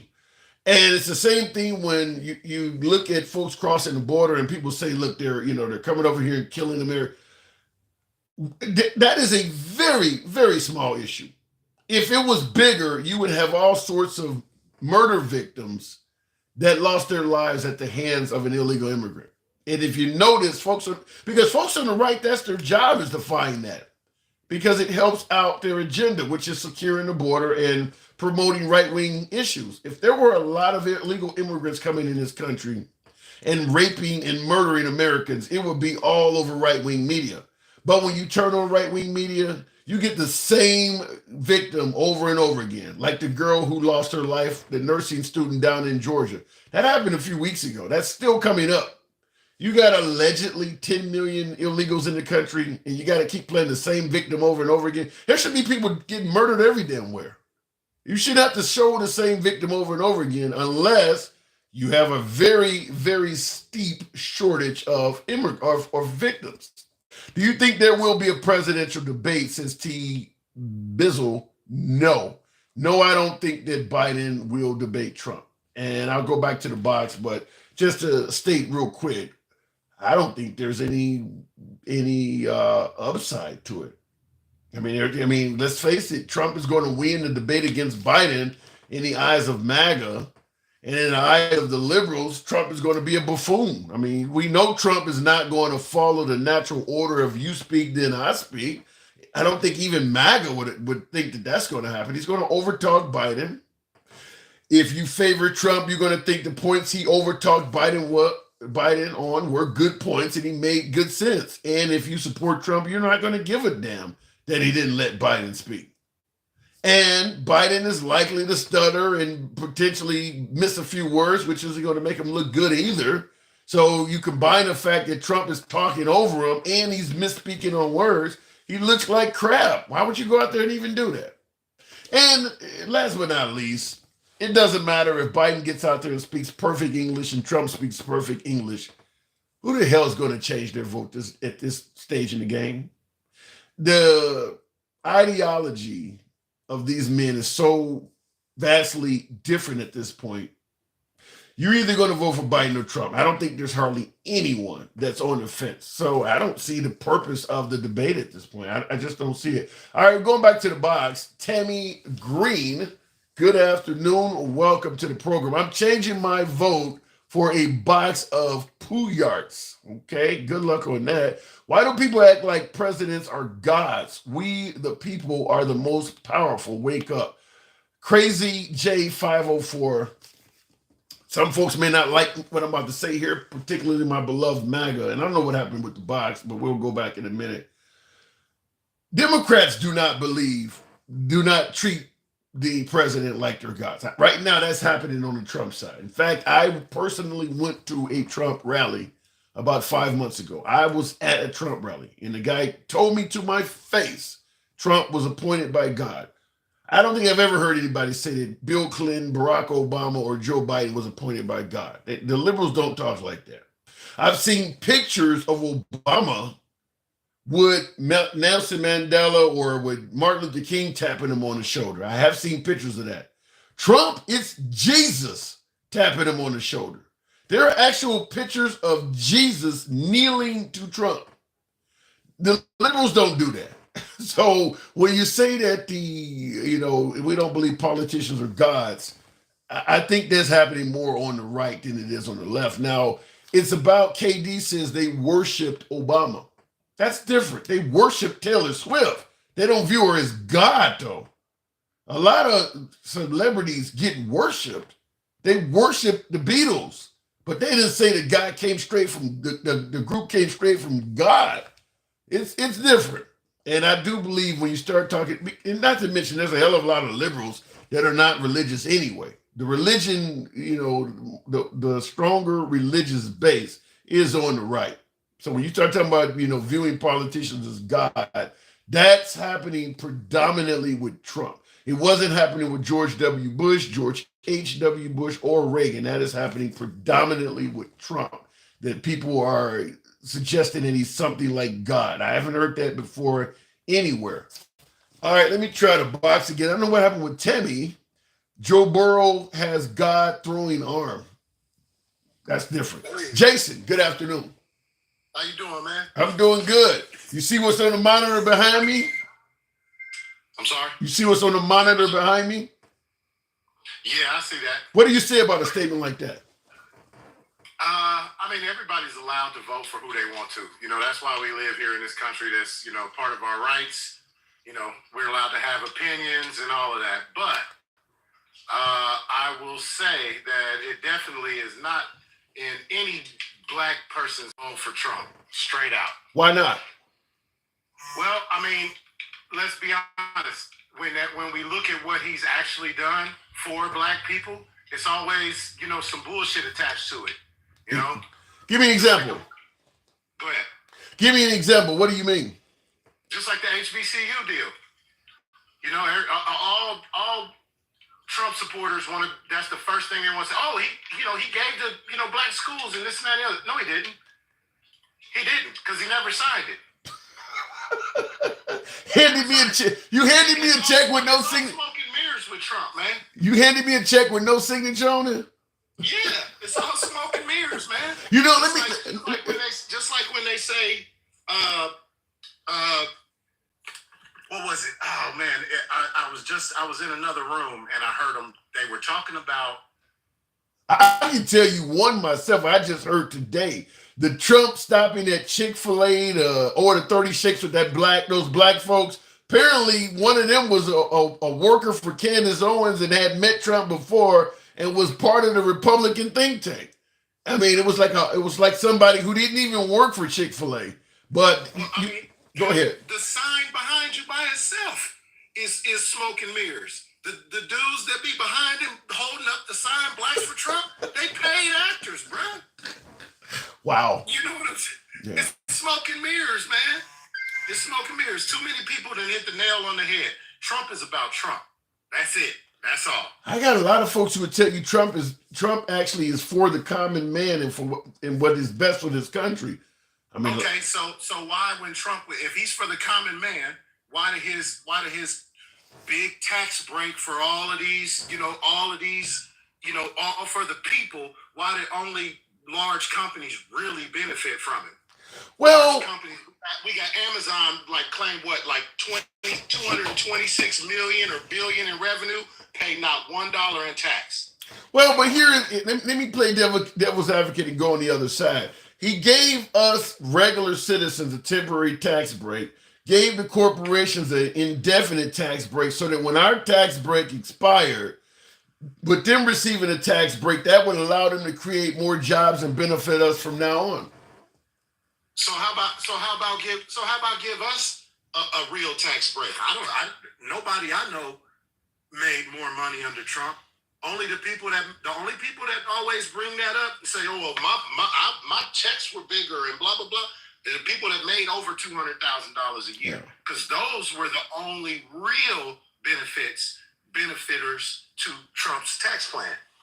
Well, speaking of benefits, do you not think with Trump's control of the border, less immigrants coming in, less folks you're having to compete for work? Was that not better for minority communities? You didn't have all these immigrants you got to compete for entry-level jobs and things like that? I'm a realist, man. I don't feel like there's an immigrant in this country who has a better opportunity than me, and I'm black. I'm biracial, whatever you want to call it. I'm looked at as I'm black. Nobody's ever called me the N-word and then said, "Wait a minute, is your mom white?" You know what I'm saying? So I'm a realist, man. You said as a biracial, nobody's ever looked at me and called me the N-word and said, "Wait, is your mama white?" Yeah, like back if she was. You know what I'm saying? Yeah, that's funny though. That is, I get your point. That's funny as hell. Wait a minute, hold on. Is your mama white? All right, go ahead. Society sees me as that. You know right, what I mean? right, yeah. It's just what it is. But again, I work with all kind of immigrants. Like where I work at, all kinds of immigrants. And I'll be honest, probably some of them are not from here. Like as far as like they have no green card or they're illegal. But everybody I know who's quote unquote illegal, man, everybody I know is just here to work. They're just here to work and make money, send it to their family who can't get here, to have. Yeah, but I'm being told they're sending in rapists, murderers. They're promoting fentanyl, MS-13. I'm not hearing like that from Trump. He's saying something different. When did what? You didn't hear that from Trump? No, you said you said they're here to work. I'm saying Trump is saying they're here to cause mayhem. Oh yeah, because that's what his base wants. His base wants to hear that. These people, man, like you said earlier, if 11 million immigrants coming over here, and all they can keep doing is talking about the same one or two. Yeah. That people that got unalived. Yeah. On from an immigrant, and how about the real threat isn't some made up Hispanic dude who's a rapist and murderer. The real threat is the terrorists that come in, and they don't come in from the southern border. They know that's a mess. They like, no, I need to get in. If you're smart, you don't come in there. You come in from the north. That's a good point, because we've had everything from the Boston Marathon bombing with those two brothers. We had the original World Trade Center where the guy exploded a van in the garage. Then obviously, that was back in 93, and then they took it down in 2001. I think most of the terrorist events in this country were committed by people who were here legally. I don't think hardly any of them were illegal immigrants. No, they weren't. Yeah. They weren't. I mean, the biggest one would be, 9/11. And okay, they were here, but they weren't even illegal. They were here on student visas. Yeah, I don't think any of them were here illegally. I think just about everybody who's done that was here legally. Not one. So, those are the ones I'm worried about. Let's talk about that. You know what I mean? And they coming from the north and from the Florida southern border and every other border. That's always my answer. I always want a Trump supporter to tell me why it's only the southern border we're focusing on when we have a worse threat coming from the north. Do we? Coming in through Canada and Alaska and all of that. What makes you say that? Do we? Yeah, that's where the terrorists come in. They come in from the northern border. A lot of them. Well, I mean, especially when you think, Russian spies, things like that. Russia is close to Alaska. Well, Kenny 18 in the comments answered your question by stating Canada isn't a problem. Mexico is. Venezuela is. Honduras, Guatemala. He's saying that Canada is not a problem. Canadians aren't the ones that are committing terrorist acts. It's the jihadists that are coming over. That's how they come in. They don't come in through the southern border. We have quiet, sleeper cells. That's what they call sleeper cells. Yeah. We have those of terrorists all over this country. All over the country. But then let me ask you. Go ahead. But then let me ask you this. Do you think Biden is doing a good job on the border? I think the southern border crisis is not a crisis. Oh. I think it's because I was listening to you not too long ago, and somebody said it. You can go back all the way back to the 70s.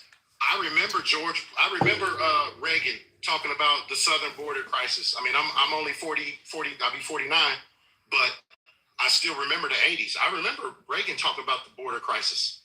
Every president that has gone on has inherited a, in air quotes, border crisis. Yeah. It's not a border crisis. It's just it's a point. Yeah, okay, we have illegal and, again, air quotes, illegal aliens. I don't even like to call them aliens, illegal immigrants. Yes, we have them that are coming into this country. But the border, if people are standing at the border, they're not trying to come in illegally. You don't try to come in illegally and try to walk through the border, right, security and all that. You come in underground or off in some wooded path or out in the desert in the middle of nowhere. Well, yeah, you make a point because most of them coming in are coming here as asylum seekers, and that is legally. But Biden has made it so that more people can claim asylum. Now, in the comments, Trigger Warning says Trigger Warner says, we've never had an influx like this under Biden. Under Trump, we didn't have this many people coming in. You don't see any difference in the quantity of people coming here? No, I don't see it because, like I said, the ones that I see, the ones that I know, and I know several. I know so many immigrants that I work with that I have to learn Spanish in order for me to be able to communicate. But no difference in the quantity. You think it was the same number under? No, because look at what's going on in the countries where they're coming from. The quantity isn't because Biden said, "Hey, y'all come on in." The quantity is because it's getting worse where they're coming from. Like, man, that's the way. That's somewhere for me to go. So yeah, Biden said, "Come on in." Why? Because our country was built on "come on in." I gotta disagree with you. The quantity. I'll agree. People coming over illegally, they need to get handled. They need to do it right. But legally, I don't care who comes over here. If you can cross the border through the patrols, get your visa, do whatever you got to do, get your temporary paperwork, whatever you got to do. If you do that and you're here, I don't care. All right. Well, I got to disagree with you on one point. I do believe the quantity under Biden, just because of what you said, come on over, because he changed the way you could request asylum. The number of folks coming here under Biden, I believe, is significantly higher than Trump. Maybe I'm wrong, but I do believe. I'm not disagreeing with the number that there's more. That's the problem. I'm disagreeing that that's a bad thing. Well, you don't think more people saying more people trying to come into this country is a bad thing, and I just don't believe it because, again, the people that I know are just everyday average people trying to work and take care of their family. And here's why. For anybody that'll do that. Yeah, but Jason, here's why folks suggest it's a bad thing. We only have so much in terms of housing, resources, land that can be farmed. If you bring in too many people, you don't see where it might tax the resources here, drive up the price of housing because they got to live somewhere. You don't see any problems at all with that? Yeah, but that's where it's the government's job to keep tabs on that and say, hey, hold on a second. We only have so much money. When you bought, I'm assuming you've bought a house before, correct? Yeah. You go to the mortgage company and be like, hey man, somebody's trying to flag me, but because they don't like what I said, but that's fine. If you go to your bank and say, hey man, I just adopted 2 kids, man, and my money is a little tight. What are they gonna say? Oh well, it's on you to monitor your financial funds. So it's on the government to monitor our financial funds as far as taxes go. So if we know, okay, hey, we only have $200 million in order to spend on people coming in this country, and our calculations say that that's 1 million people. That's all we can let. That's all we. But that's not what is happening, Jason. What they're saying is. I know it's not. Yeah. I'm just saying that's what should happen. Okay, so Biden. So the fact that it's not happening. Do you give Biden criticism for that? No, because it hasn't happened under any president. Okay. I truly. All right. Apparently, my last caller was taken off the program, and I don't get why. I don't understand why. I used to say all the time that I thought it was left-leaners that were blocking or trying to get people taken off the program, but obviously my last caller was not leaning right by any means. If somebody reported him, it would certainly be, as Dina Clark says, MAGA got mad. Why? Okay, I don't agree with what he was said about some of the things at the border, but I do believe he should have been allowed to speak. I don't favor banning folks, and that's what happened. And by the way, to my last caller, you filed an appeal on that. You should easily win that because you didn't say anything that was worthy of that.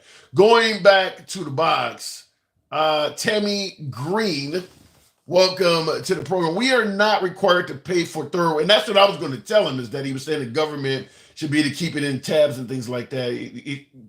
That's coming out of taxpayers' coffers. Folks don't want the government to have to deal with all of that. They'd rather just secure the border so it doesn't become an issue.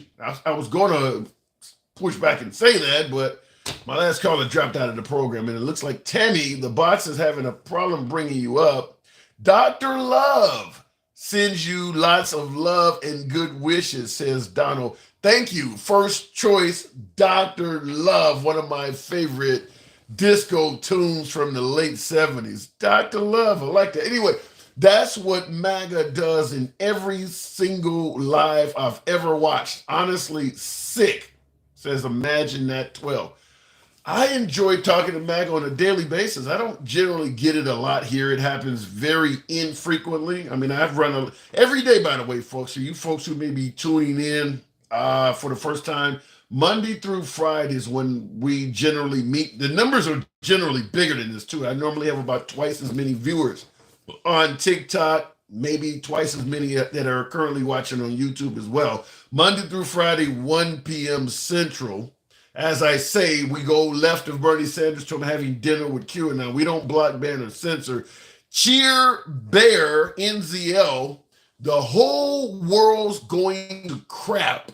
Hugs in love. I don't. Thank you for your super chat, by the way. Thank you there, Share Bear NZL. Thank you. I will push back slightly though. I don't think the whole world's going to crap. I think there are plenty of countries on the planet that are not having any of these issues. I get a call and it calls in regularly from Greenland. His country's not having any problems. I mean, there's some smaller countries. Fact is, America does get involved in a lot of global affairs, so it's always going to be problems here because we stick our nose in lots of other folks. Norway seems to be doing all right. Norway ranks as a country one of the highest standards of living in terms of happiness index and all of that. They're doing okay. Finland, Sweden. I mean, there's a lot of countries. So I don't think the whole world's going to crap. Not yet, at least. Looking in the comments, Trump's election lies ruined a lot of people's lives. E-ball 542, I agree with that.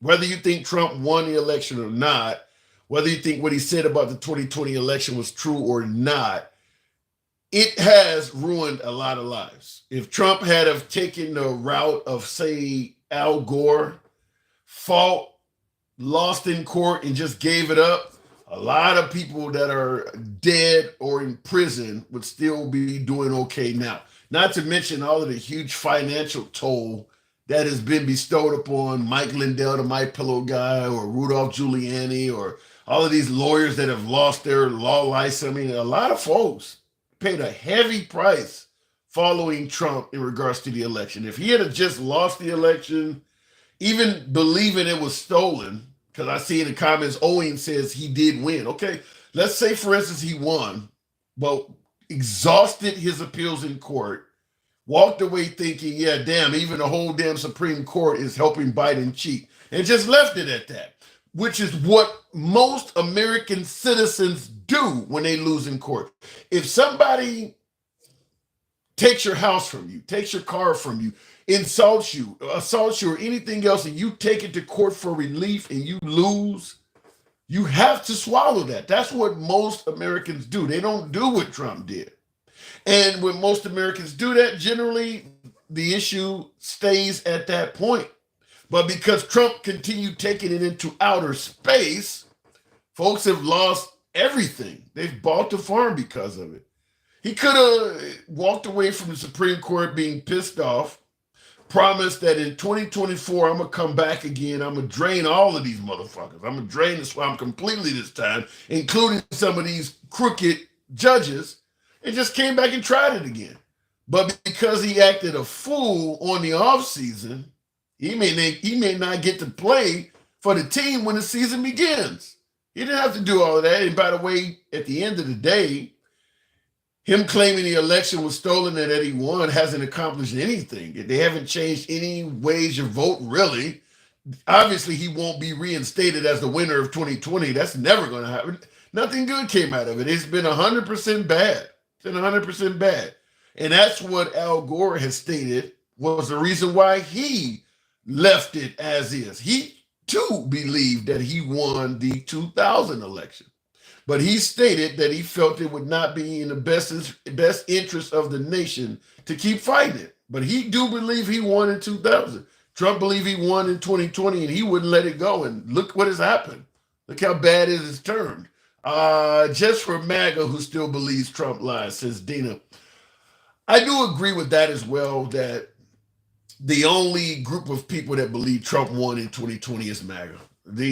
Obviously the liberals don't believe he won. The independents, true independents, not the ones that say they're independent when they're really some. The true independents don't believe Trump won, and the traditional Republicans, the Nikki Haley's, the Mitt Romney's, the Dick Cheneys, they don't believe Trump won either. It's strictly MAGA. Strictly MAGA believes Trump won. No one else that I've seen. Let's try it again. Going back to the box. I don't know what's going on. I'm trying to bring guests up, but we'll try it again with somebody that actually has the profile picture Blacks for Trump.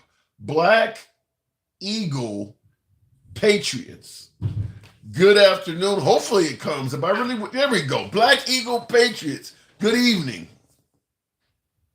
And you would have a very low signal. Good evening. There we go. How you doing? I'm doing good. I'm doing good. I was told. Can you hear me? Yeah, I hear you. Okay, you might be the man to talk to. I had somebody tell me directly, being a person of color like you as well, voting for Biden is a vote against your best interest. Trump is the best choice for people of color. What say you? I say anyone who is, especially if they're black, and they're telling black people today that Biden is the best choice for black people, I would argue that they are a stakeholder in the Democratic brand. And because they are stakeholders, and when I say stakeholder, I mean they are fully invested. Wow. In the Democratic Party, their time, their education, their intelligence, their money, everything is tied into the Democratic Party. So you will not hear anything from that constituency. See, they're the equivalent of the quote unquote MAGA guy that you're isolating. That's the equivalent of the quote unquote MAGA. They're diehard, excuse me if that is unacceptable to say, but they're totally gun-ho no matter what the Democratic Party does. They're going to support the Democratic Party. Okay. And why do you think that is? You're right. There's a hold on. Even more vigilant. Yeah. Why do you think that is? There's a lot of blacks that are, as you say, going to vote for the Democratic Party no matter what. Why do you think that is? Because you're not understanding the stakeholder. The stakeholder is Charlemagne the God. The stakeholder is Puff Daddy. The stakeholder is Jay-Z. The stakeholder is Mayor Raz Baraka in Newark. The stakeholder is Al Sharpton. The stakeholder is, all of these individuals throughout all these levels of the infrastructure, the social infrastructure, all of them are invested. Okay. So for a regular citizen like myself, give me why it would make more sense to vote for Trump than Biden. Well, one, what Trump is facing right now and the whole world is witnessing, no matter what you call this, it's the same thing that happened in Russia with Navalny. The same thing. It's just on a different level. It hasn't gotten there yet. But we're talking about a government in motion right now that is using the legal system. They're using the system when it comes to elections. That's how they tied Trump up in all of this minutia.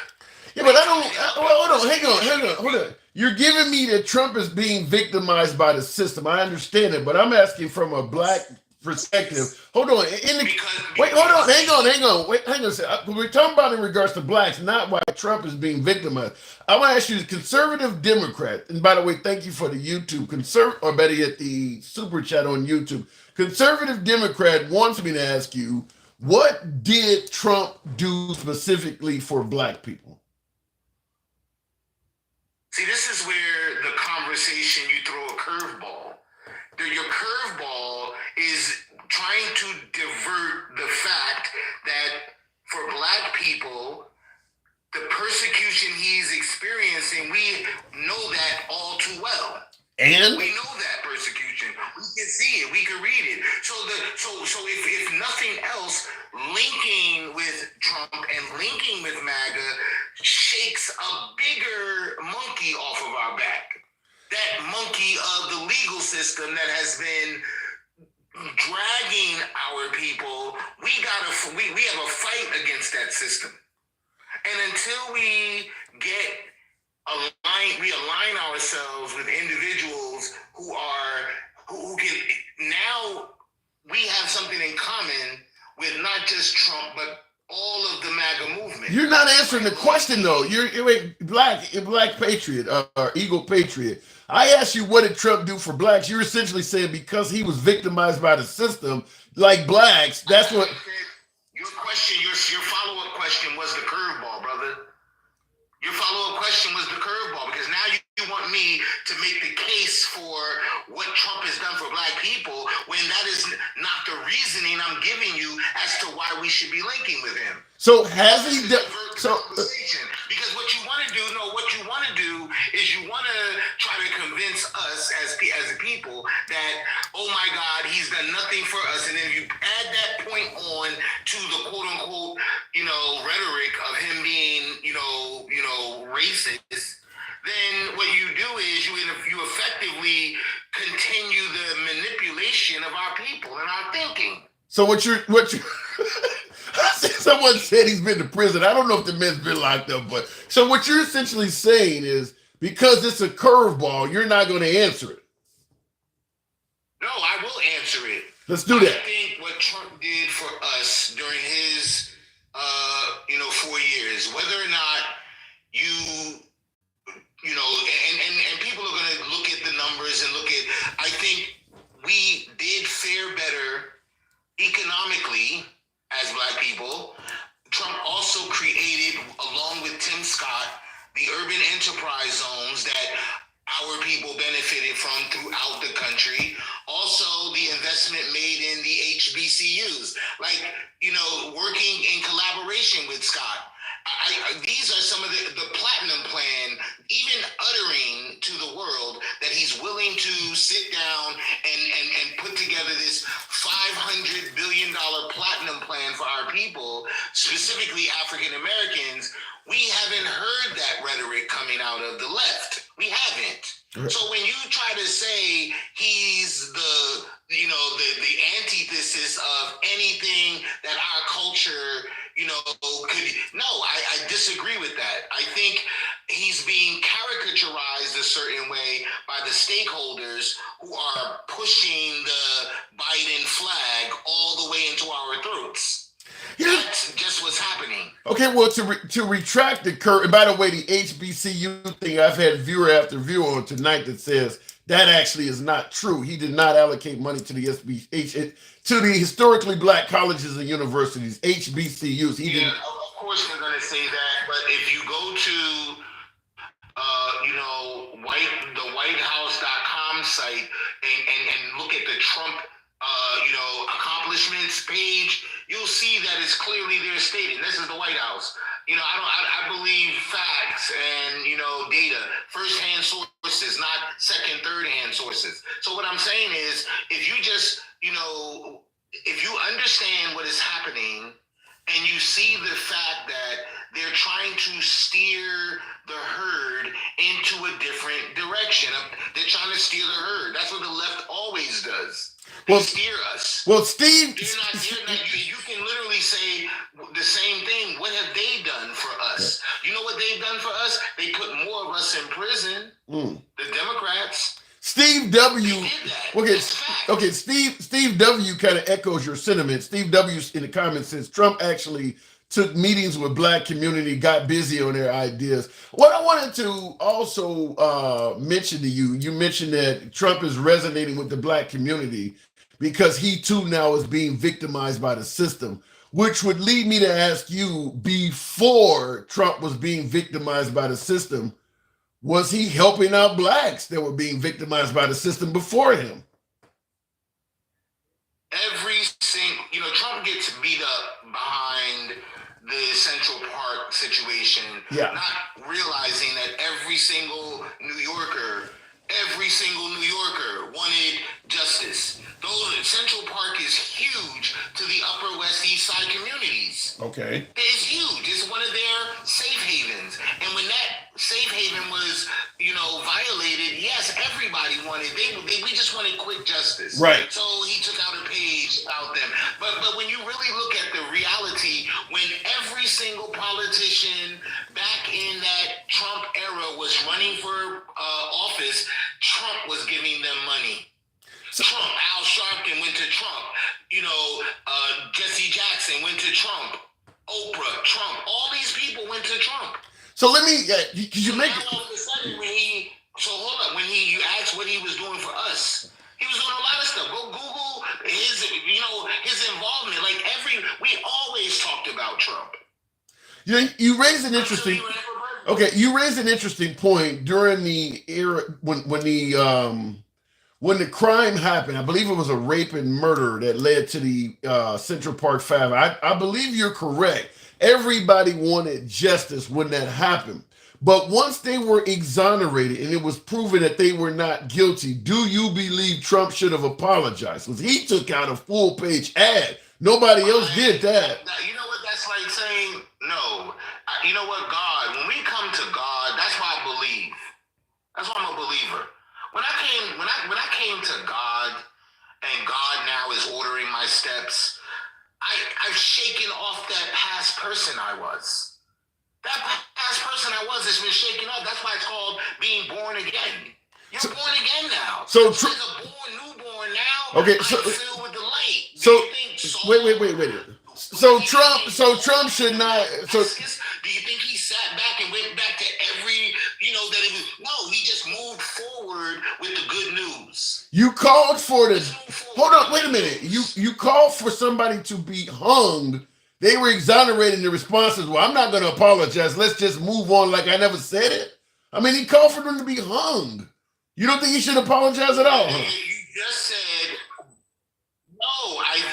We just established the fact that every New Yorker back then, all New Yorkers wanted swift justice. And when those boys were found and they connected them, everybody saw or looked for them. That's like saying, the guys who quote unquote, unalived Malcolm X. Okay? There were guys who literally never were held accountable for that action. Ever.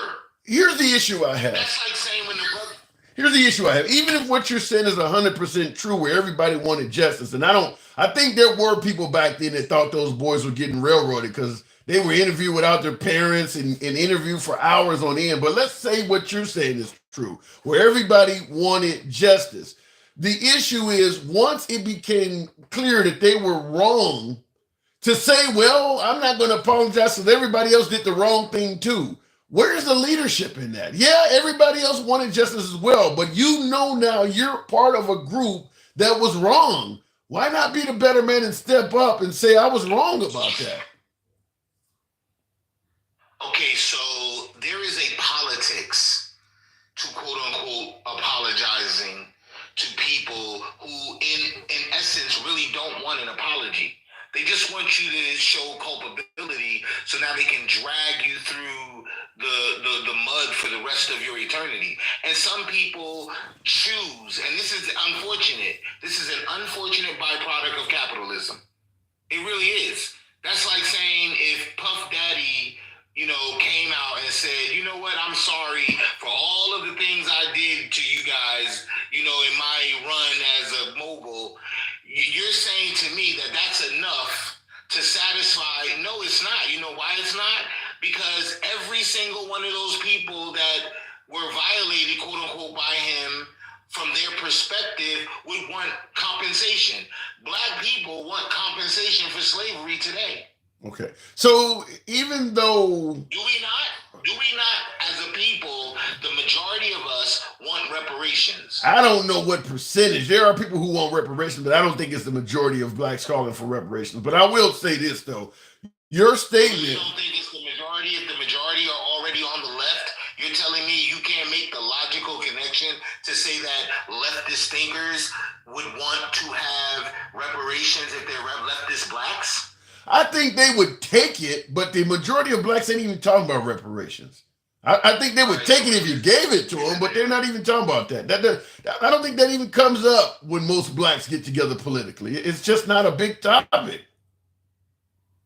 You're talking about a case that unfolded in 1989. 1989 that happened. Okay? Those boys weren't, quote unquote, exonerated until, DNA evidence, came about. And then we're talking about, sometime, we're talking about in the 2000s now, from 1989. Right. And what's your point? So now you're saying 1989, this case was a relic. And then it was cold, and then all of a sudden it reignited, and those boys were exonerated. They were given money, all kinds of compensation for that effort that happened. Now you're saying a man who is running for president, a man who is running for president. Okay, but hear me. You have some protocol or some idea. No, Donald Trump is a businessman. He comes out of the Shark Tank of business. Okay. So he is built a certain way. He's not a career politician like Joe Biden, who literally for the entirety of his career put that plastic smile on his face every time he went from constituency to constituency. Because in his mind, that's the career politician. They're a master chameleon. They know how to get money from you on the left and still get money from you on the right. That's the career politician. We didn't hire a career politician with Donald Trump.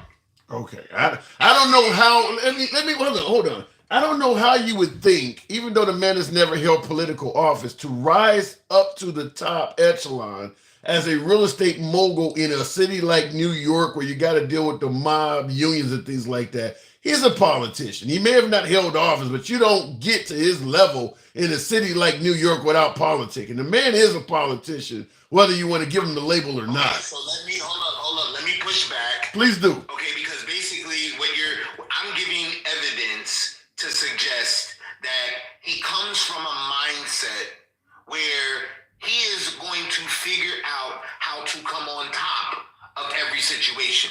That's businessmen. Could be some would say it could be That's the practice he's had. That's the practice he's had. Some would say it could be a con man as well. And then so that also comes business acumen. What also comes with that is the ability to move and shape politicians. Well, what you're calling a businessman, some would say could be a con man as well. Con man can do everything you just mentioned. Because that's what emotional people do. Emotional people, this is why they don't fare well in college. You get some emotional cat in college making an argument to a scholastic professor, and a bunch of valedictorians and salutatorians in a Harvard classroom. They're not giving you no emotional argument. Okay, all right, fair enough. I am tired of us listening to the emotional. The emotional are always going to be, fierce because they are American. Americans are fierce. Well, if you don't want, we are. That's an interesting point. You say you're getting tired of people being emotional. If you don't want a constituency, if you don't want a base of voters being in motion, wouldn't the number one thing you would do is to stop playing with their emotions, the name calling, the insult? If I don't want you to be emotional, wouldn't I stop playing with your emotions to begin with? Like to fuck your feelings? Isn't that trying to trigger people's emotions? No, brother, that's why I try to go read Art of the Deal. That's why I try to paint the picture of, some of the characteristics present in people who have lived in that mindset for decades. They're conditioned a certain way. And you're trying to tell me a conditioned businessman who's used to walk, look at the way he walks and moves. What does that got to do with it? Look how many black people sit up here talking about their bosses. Everybody is a boss. But you want to know, see what a real boss, how a real boss moves? Look at Trump. Well, when you say look at how when you say look at how he walks and moves, hell, look at how RuPaul walks and moves. He's a businessman. He's doing pretty well. What you trying to say? All right, RuPaul is an entertainer. He's a businessman. He has a show. Just like Trump has The Apprentice, RuPaul has a show. You're making a false equivalency. No, I'm not.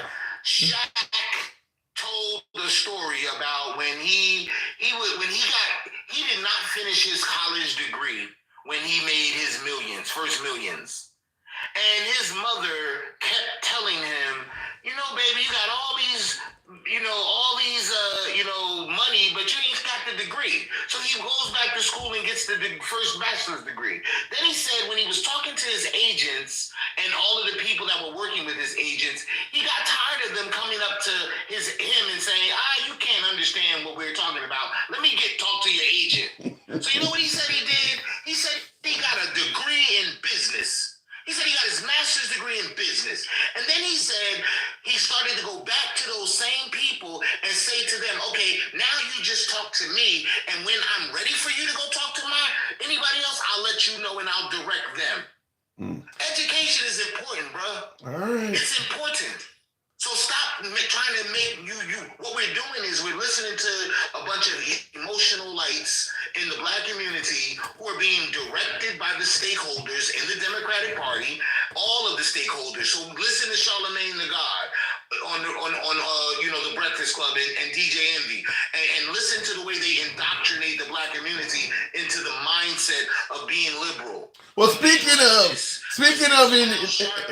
to Al Sharpton. Okay, well, Al Sharpton on his platform is co-signing Charlamagne the God and co-signing they co-sign each other. Okay, well, speaking of indoctrination and people just blindly listening to people, I want to get your opinion on this. What happened on January 6th? January 6th was an example of a group of Americans from many different backgrounds fed up with, from their perspective, a government that had been taken over by, communists, whatever you want, taken over by a system of people working in collaboration, and they were using the government. So when they got to the Capitol, you're trying to take a moment like what happens at many different protests.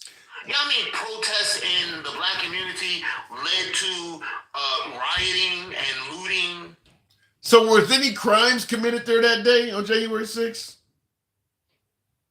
I am certain that there were many, many violations that happened, on a case-by-case basis.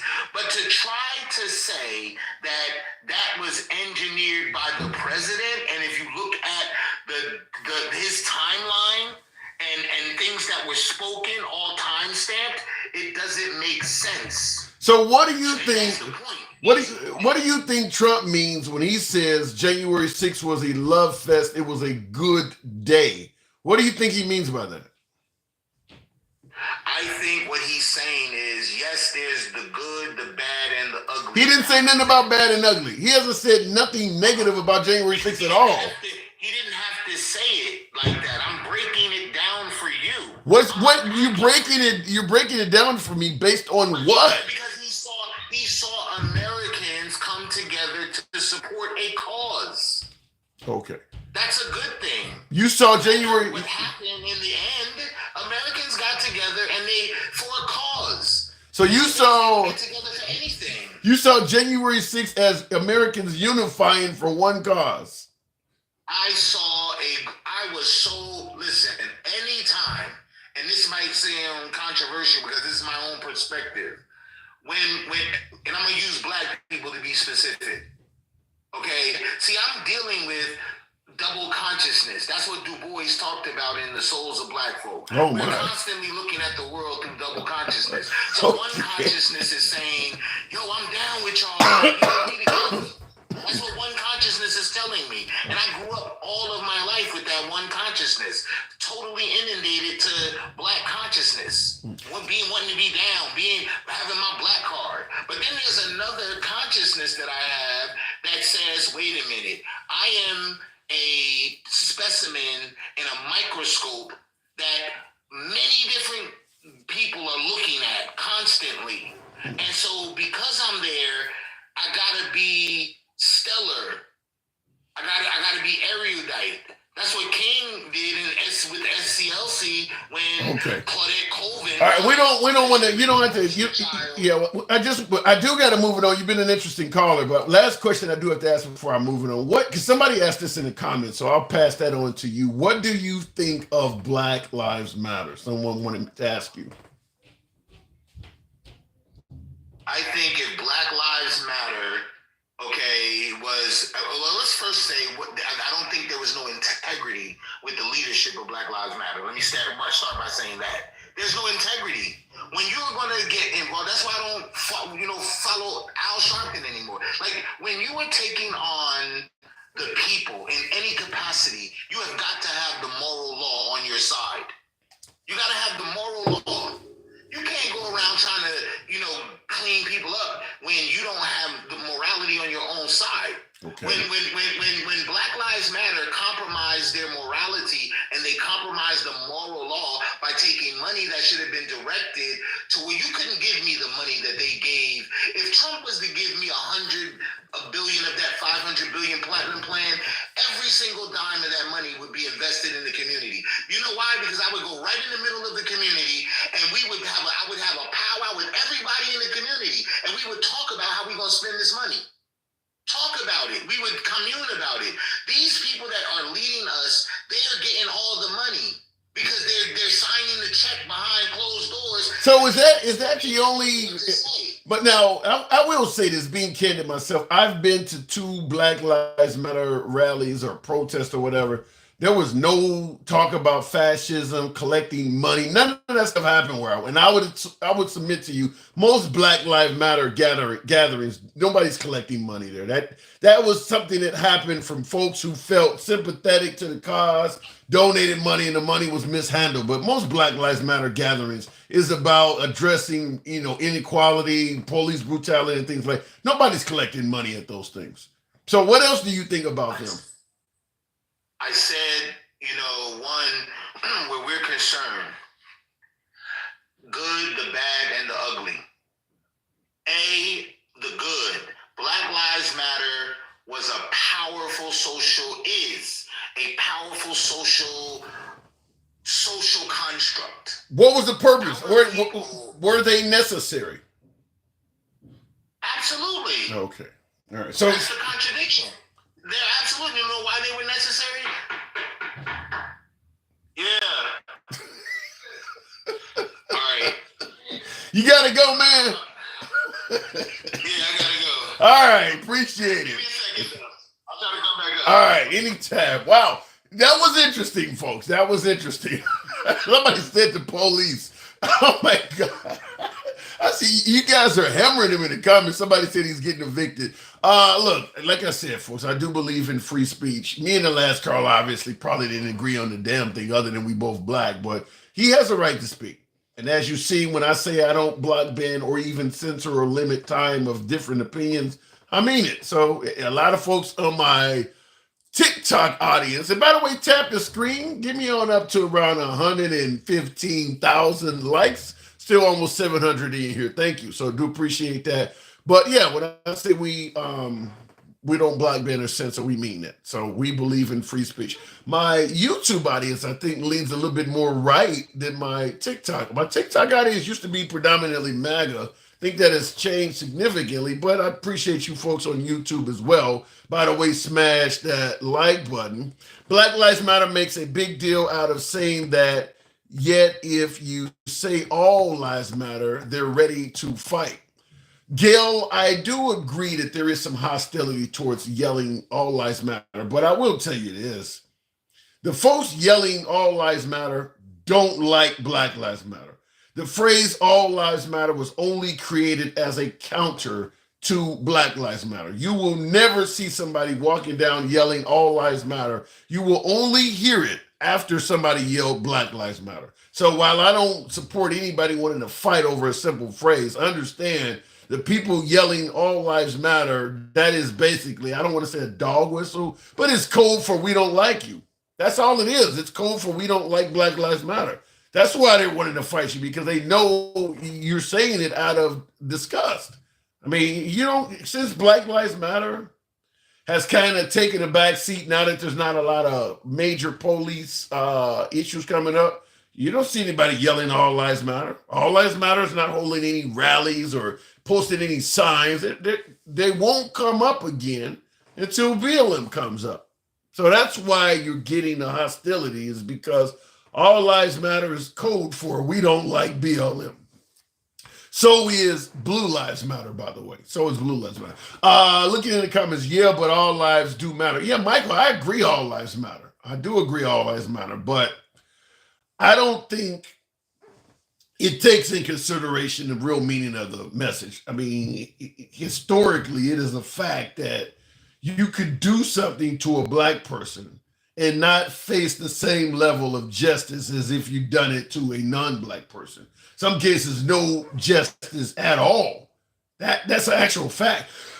Excuse me. In fact, the guy in, down in Georgia, the guy who was allegedly looking in homes under construction, Ahmad Diallo or whatever his name is. I'm pronouncing his name probably kind of wrong, but Ahmad Diallo or something like that. He was looking in some homes and was jogging through the neighborhood or whatever. And they thought he was a thief. Ahmad Arbery. Yeah, there you go. Ahmad Arbery. Thank you.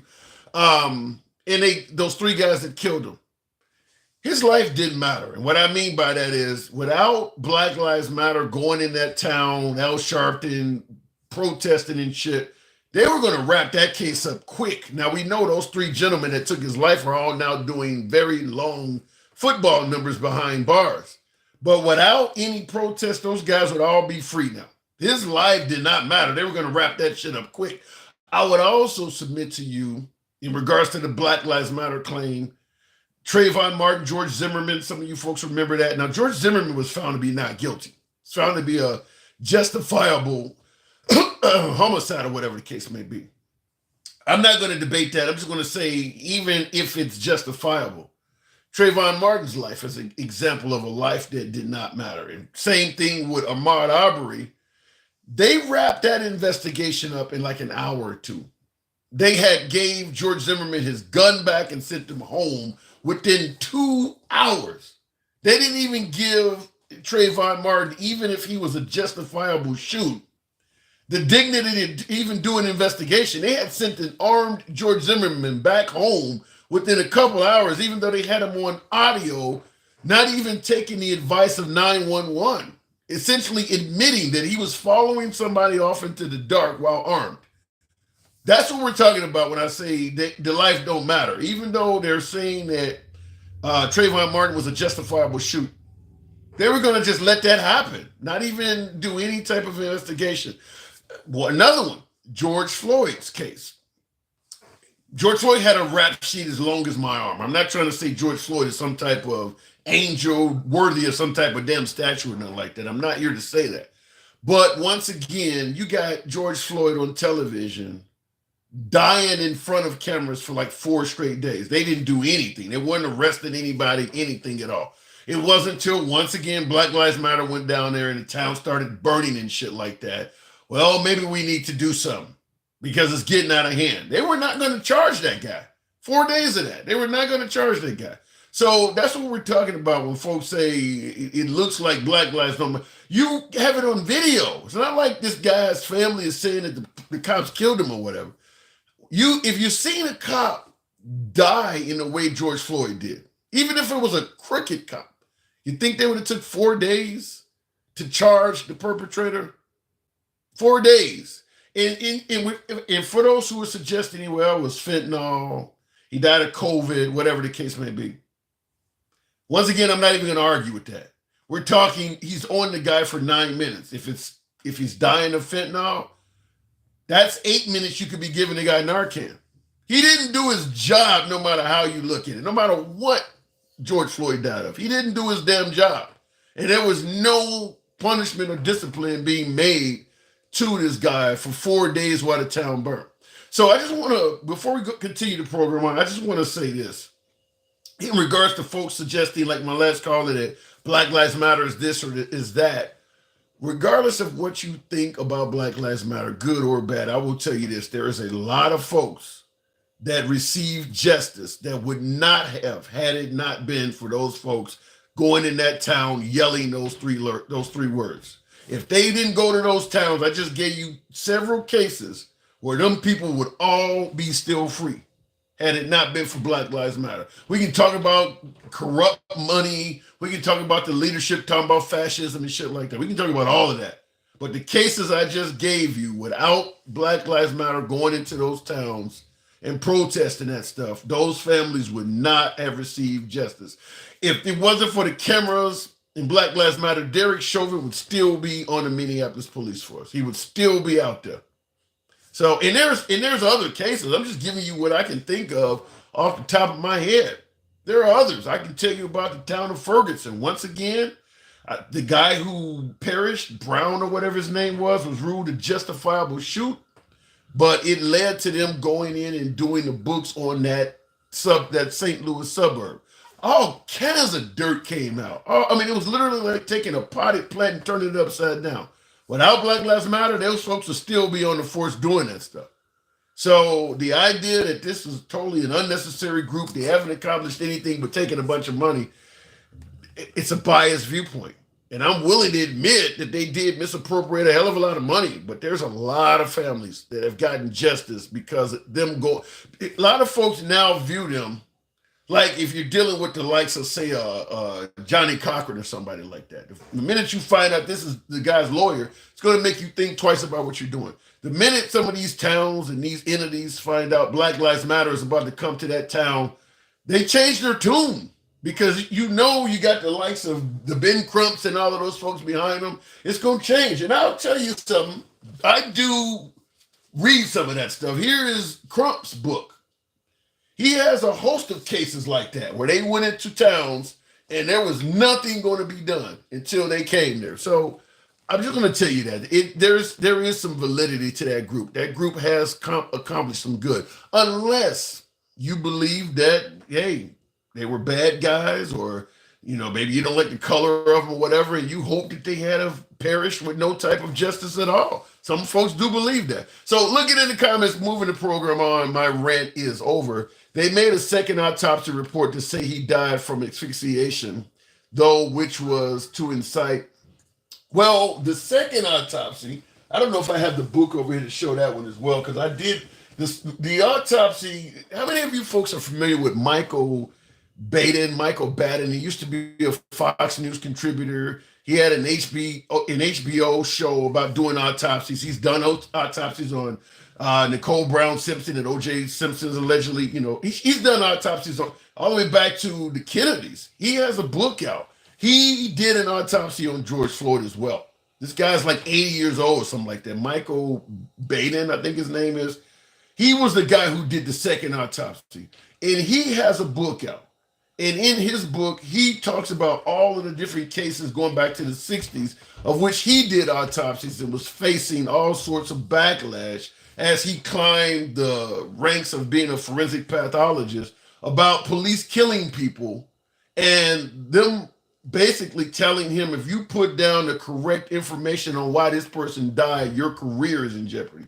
He climbed the ranks and became the top forensic pathologist in the city of New York. And he talks about numerous cases of how he was told, if you put down the truth of why this person died and different laws that were passed to prevent him from doing it and things like that.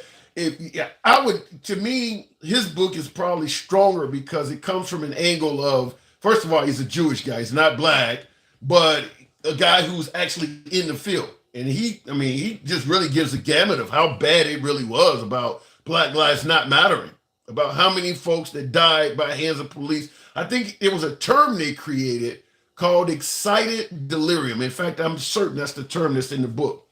It was called excited delirium, in which anytime a minority struggled with police and ended up dead, that was the term that they deemed to use. And he challenged it. He went to the AMA, the American Medical Association, and ended up getting it removed because he was able to prove the only time they use that term is when a black person dies at the hands of police. And he presented the case of why is when the police struggling with black people, they never die of excited delirium. It's only the police. It's only when the blacks are struggling with police that they die of this cause. In no other case, they're not out running or doing athletics or anything else. It's only when they're struggling with police that they die of excited delirium. So if you Google excited delirium, you should get the tell on that. But back to the actual topic. That was a hell of a delay. Tammy Green, good afternoon. Welcome to the program. Okay, how about White Lives Matter? They do. They do. Tammy, I don't know what's going on. That's the third time I tried to bring Tammy up in the comment. The box is just not cooperating with her. We'll keep it moving, though. Appreciate you folks that have been holding on. Dracos is one of them. Good afternoon, Dracos. They come up with that. They still would be a fight. Well, I'm just telling you what it was in the guy's book. Dracos, good afternoon. Hey, so what do you think? Does it make no sense at all for a minority to vote for, to vote for Biden, whereas Trump is the guy that people of color should understand he's the best for the community? Well, I will tell you this. I'm a working class. I've been in the union most of my life. Okay. And predominantly Republican causes to have no unions. It's basically we've been told they're trying to break the unions. Yeah. So if you're a working class person and you're thinking that basically by voting Republican is going to be working to your advantage, then you're wrong. Because I live in Vegas, and Vegas is predominantly a union town. Mm-hmm. Most of the places that most people that think that Republicans are out there for their best interests, they're not, because otherwise then it'd be, hey, I'm going to hire you based on somebody that I know, favoritism or something like that. And so people that are low income, as they're trying to make it, are not going to get the same advantage of people that have high income. When people are talking about the fact that like Trump likes black people and stuff like that, he likes black people who have money. I mean, if you think about it, the people that he's talked to are people who have money. Jesse Jackson has money. Al Sharpton has money. But if you're gonna go, you're looking at the people who basically don't have any money. When was the last time that he went to Compton? Never. That ain't gonna happen. When did he go to the Bronx? When did he go to one of the lower end areas in Detroit? When? Yeah. When has he actually done a rally? Well, in defense of Trump, I will say this, and I'm not going to use the Chick-fil-A thing because that apparently was staged. But his limousine caravan was going convoy, whatever, was going down the street in Atlanta a few months back, and he stopped in the middle of the street, got out, and went to some kind of ice cream parlor or whatever it was in a black neighborhood and met some folks. He has done it a couple times, certainly more than some of the other past Republicans. Yeah, that's all staged. That's all staged to basically say that, hey, I'm there for you.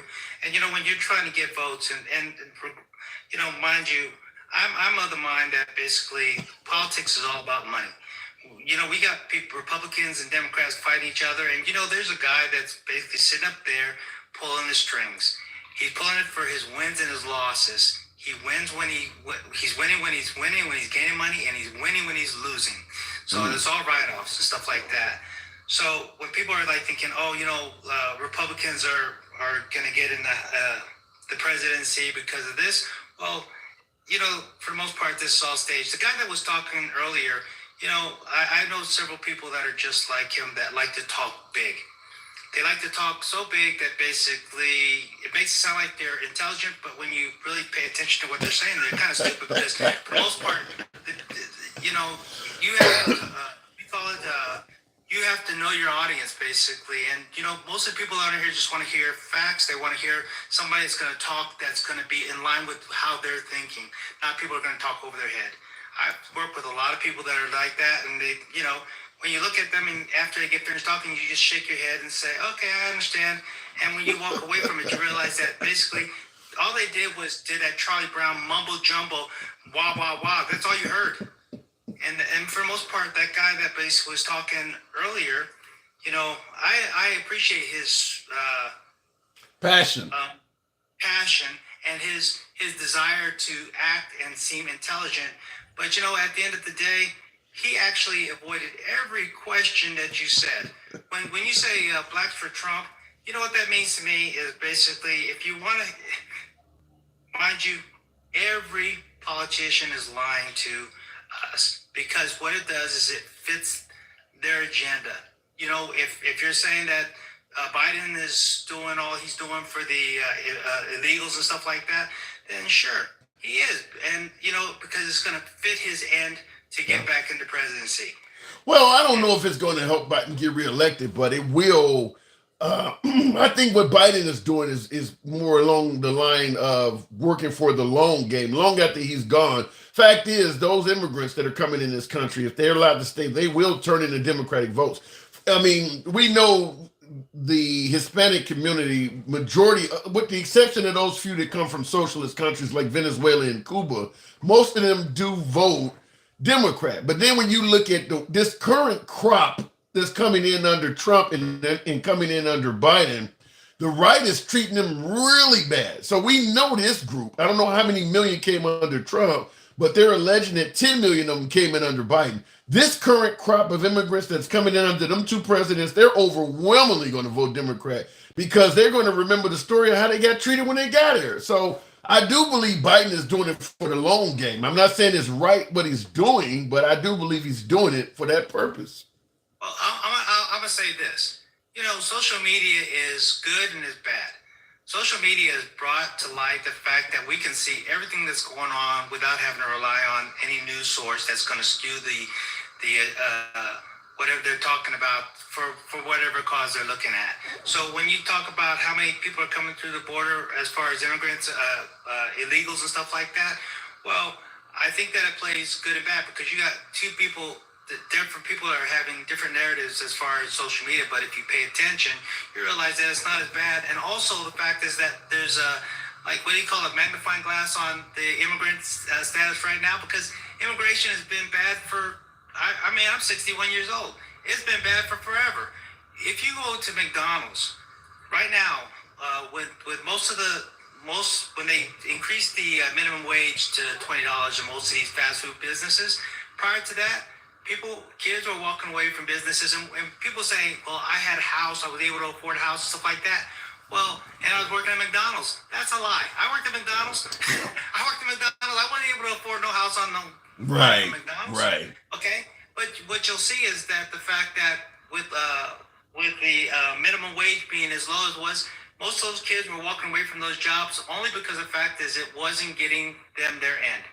Well, let me say this, and I agree with you, but just to reiterate your point, because a lot of folks will say that, well, burger flipping job is not meant to live on and things like that. I agree that minimum wage flipping burgers is not meant to live on, but at the same time, I know when I worked for minimum wage back in 1988 for Burger King, I made $3.80 an hour. I couldn't live off of that either, but I could do a lot more with my $3.80 an hour than what they were paying these folks in modern time. It's not meant to live off of, but when you're paying somebody $7 an hour, like it was throughout a lot of the Trump administration, under the Biden administration, this went up a lot, as you're pointing out. But under the Trump administration, there was still a lot of jobs in the South paying that $7 an hour. You can't do shit with that. I mean, that's useless. I can see why people didn't want to work for that.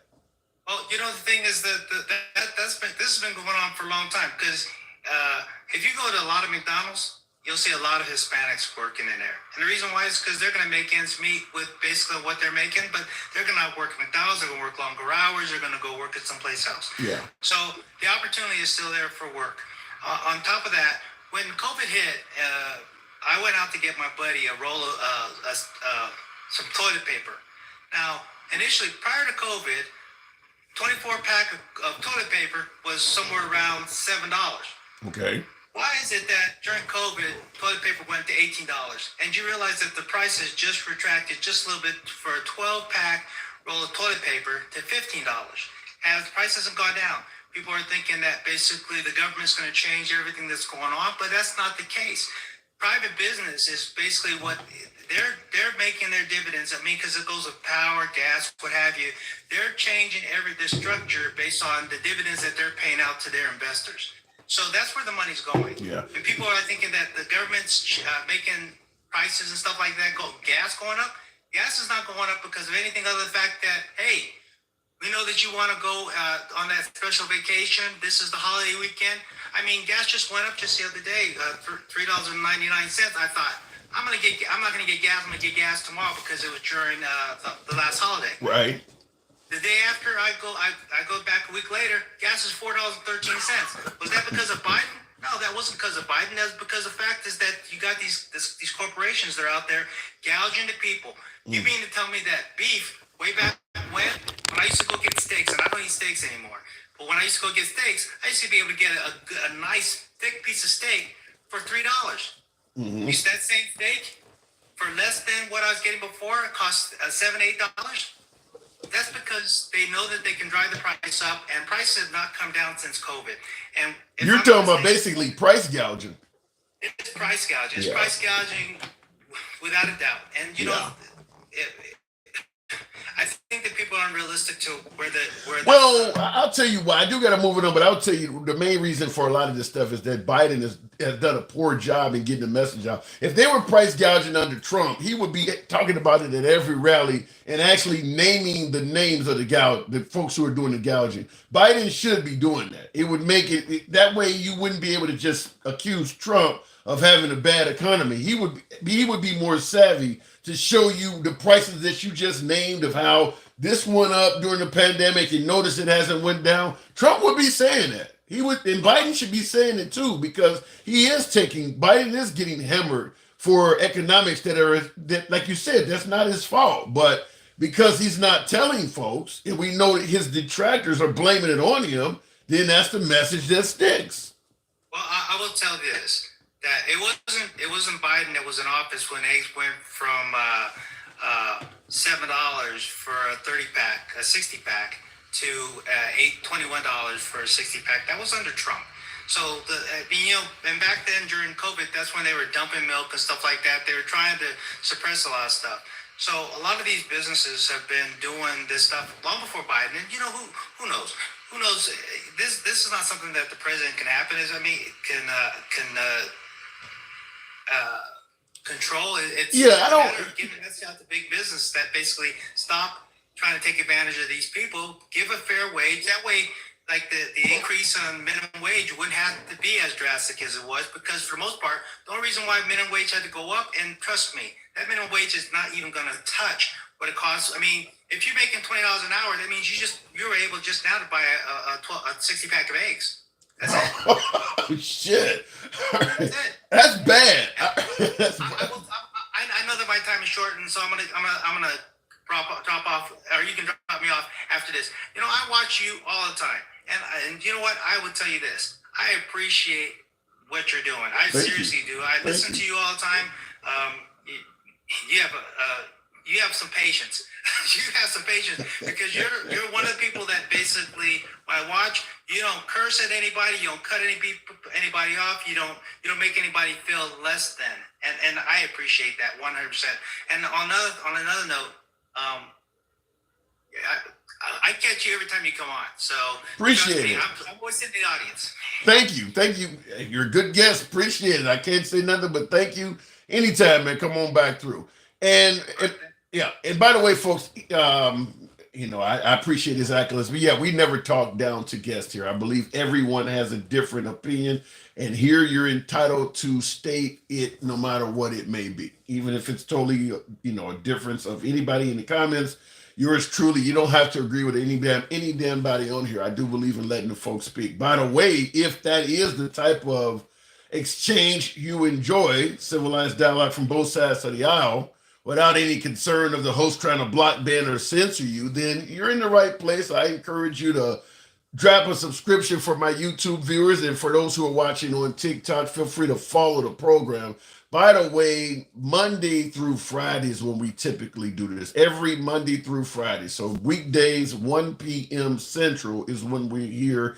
Generally, you have about twice as many people, around twice as many on TikTok.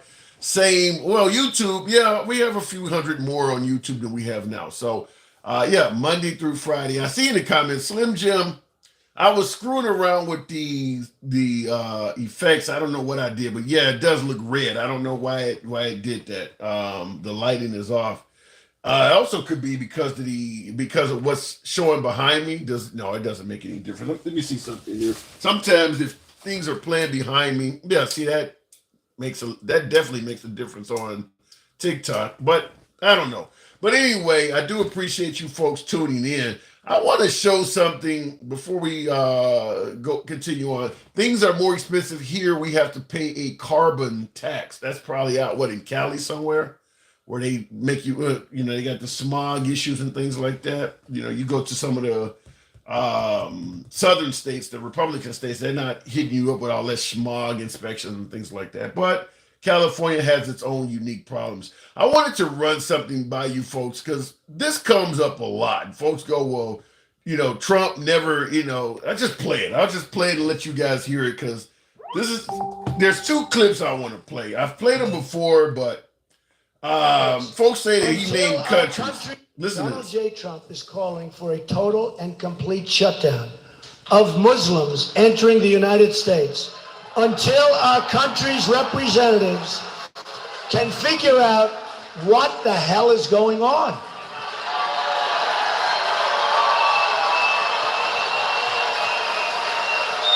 We have no choice. We have no choice. Now, that was something that I mentioned before. Trump calling for a Muslim ban, and a lot of folks say, well, he was talking only about a few countries. I just wanted to play that just in case it ever comes up again. He never mentioned a few countries. He said a total and complete shutdown of Muslims coming in the country. So for folks who think that he was only talking about, terrorist countries, no, he said all of them. And I just wanted to give you that clip. And another one that I often play, I want you guys to check out, because this one here, I still have yet to figure out what he was talking about here. This is a debate with Trump and Bill O'Reilly a few years back. I never could figure this out. Why not? I think NATO would be fine. I think it's great. The NATO group that we already have. Okay, it would be nice if they contributed. And but it was 10 degrees below. No matter what they want. A free zone. Okay, it's coming up after this right here. In their own country, they stay there. It doesn't matter what they want. Okay, here we go. Are you aware? It's a much better idea, and certainly better for us. Are you aware that the liberal media and the Democratic Party in general trying to paint you as a racist? Are you aware of that? I think so, but I think people know better than that. I'm probably the least racist person on earth. Well, I've known you a long time, and I never saw any racism from you. However, when you tweet out a thing, and this bothered me, I got to tell you, you tweeted out that whites killed by blacks, these were statistics you picked up from somewhere, at a rate of 81%. And that's totally wrong. Whites killed by blacks is 15%. Yet you tweeted it was 81%. Now, Bill, I didn't tweet. I retweeted somebody that was supposedly an expert, but you don't and it was also a radio show. Why do you want to be in that zone? Hey, Bill, I'm going to explain this. Am I going to check every statistic? I get millions and millions of people. You got it. You're a presidential contender. I have millions of people. You know what? Fine. But this came out of radio shows and everything else. Oh, come on. All Radio it was a shows? retweet. I didn't say, excuse me. All it was is a retweet. It wasn't from me, and it came out of a radio show and other places, because you see all the names. Look, you know I'm looking out for you, right? You know that? You know I'm looking out for you. I look out for every honest politician. I don't care what party they're in. Don't do this. Don't put your name on stuff like this, because it makes the other side, it gives them stuff to tell the ill-informed voter that you're a racist. I mean, you just hand it in the platter. This was a retweet. I'm sure you're looking out for me. Everybody is, right? This was a retweet. This was a retweet. Okay, now I want to just, because I see folks in the audience echoing what Trump is stating that it's a retweet.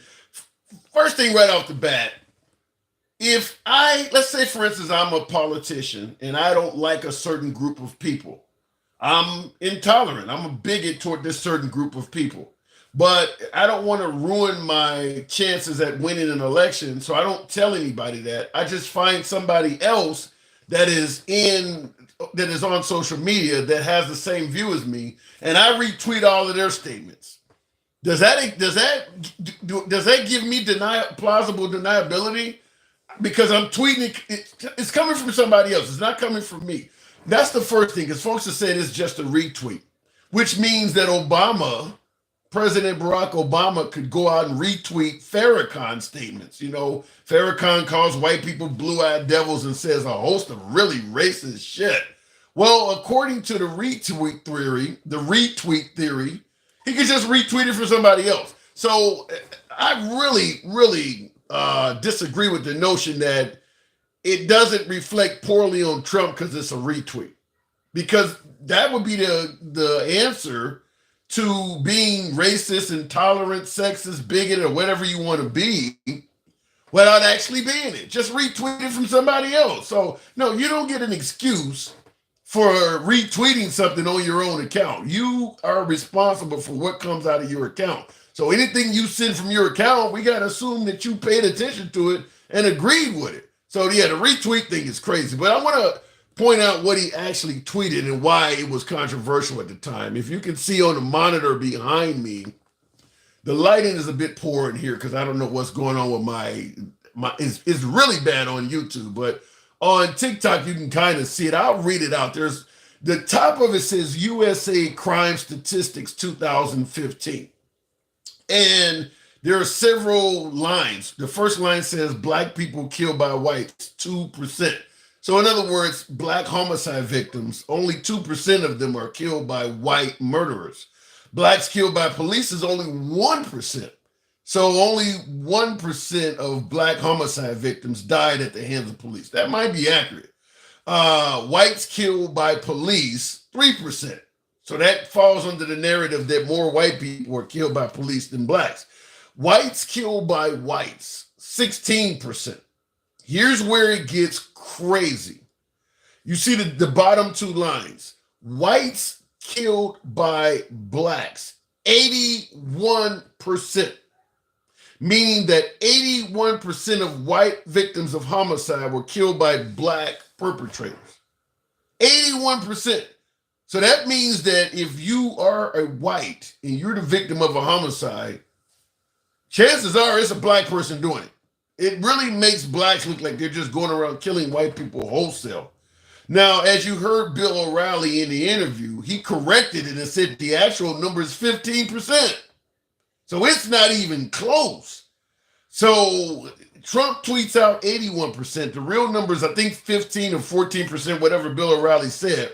But he also brought up a couple other things. Now, you can't see this because on my monitor, this is a YouTube video from Fox News, but there's a red line going across. You see it's like halfway done with the video. Under that line, it says source, Crime Statistics Bureau, San Francisco, meaning that is the source of this information from the Crime Statistics Bureau in San Francisco. You heard Bill O'Reilly tell him that source does not even exist. And Trump started saying, well, you know, I don't have time to check out all the information I've seen and things like that, which also is another major issue because Trump is one of the main ones yelling about fake news. And here he is being caught sending out fake news and saying, well, I don't have time to check everything I sent out, which leads to another question. Why the hell are you sending this out? That leads to another question. Why are you sending this out? What would lead you to just simply tweet out that black people are murdering everybody? What was the purpose of even doing this to begin with? So there is no upside to this. So when folks say, well, Trump has never did or said anything racist, I got to say, how does this not qualify? What is the purpose of this? I'm just going to tweet out how bad black people are, how much they're murdering people. I mean, and the information you tweet out is very wrong, not just a little bit wrong. You're tweeting out that 81% of blacks, or better yet, of whites, are killed by black. You think whites in Boise, Idaho, or Portland, Maine, you think black people are going up there and murdering those folks? I mean, it's insane. It's insane. Now, in the comments, Facts First says you're lying. Lying about what? You're seeing it on the video. I mean, this is not CNN, MSNBC. You don't even have to take Fox's word for it. You're looking at him doing it in person. He's doing it right in your face. You don't have to take any news source you don't trust in this case. He is doing it right in front of you. What would be the purpose of going out and tweeting this stuff? And then stating, well, I don't even have time to check it. So you came across some blatantly false news about black people, and your first thought, well, let me tweet this out to the world. Now, continuing on, and both of you folks, YouTube and TikTok, you can clearly see the image on the picture here. It's clearly a black person. They're wearing a do-rag and a mask over their face. They're holding the firearm to the side, like you see in the gangster movies, which are predominantly African-American. Yeah! Thank you, JP Farms, for the ad mustache. I just want to say everything about this damn tweet is racist. Everything about this is bad. The only escape is to say, well, it didn't come from me, I just retweeted it. Wherever this came from, you can be assured that this is a site that does not hold black people in high regard. Wherever he got this from is a site or a person that does not hold black people in high regard. Why a presidential contender would tweet this out it's unacceptable. It's unexplainable. Folks always say, well, he ain't never did a say nothing racist. What the hell is this? What are people supposed to think about this? This is completely inaccurate. And of course, you see when Bill O'Reilly is correcting him, there's no apology for this. He just simply said, I didn't know, I didn't have to check it out. What O'Reilly should have asked him is, why are you sending this out to begin with? I mean, what is the whole purpose of telling black people, or better yet, white people, that blacks are murdering them wholesale? I'll tell you this before I move on. If I believed this information, if I believed President Trump and I was not black, with this information coming from somebody running for the nation's highest office, and I believe Trump and I believe this information he sent out, anytime I saw a black person coming down the street, I would either walk on the other side of the street or I would put my hand on my pistol. It's basically telling white people that if you are a victim of a homicide, there's an 81% chance that a black person is going to do it. That high. It's an 81% chance when the actual number is 15. I don't know how much worse you can make black people look. I mean, you're basically telling them they're murdering us wholesale. This is horrible. It's horrible. A retweet?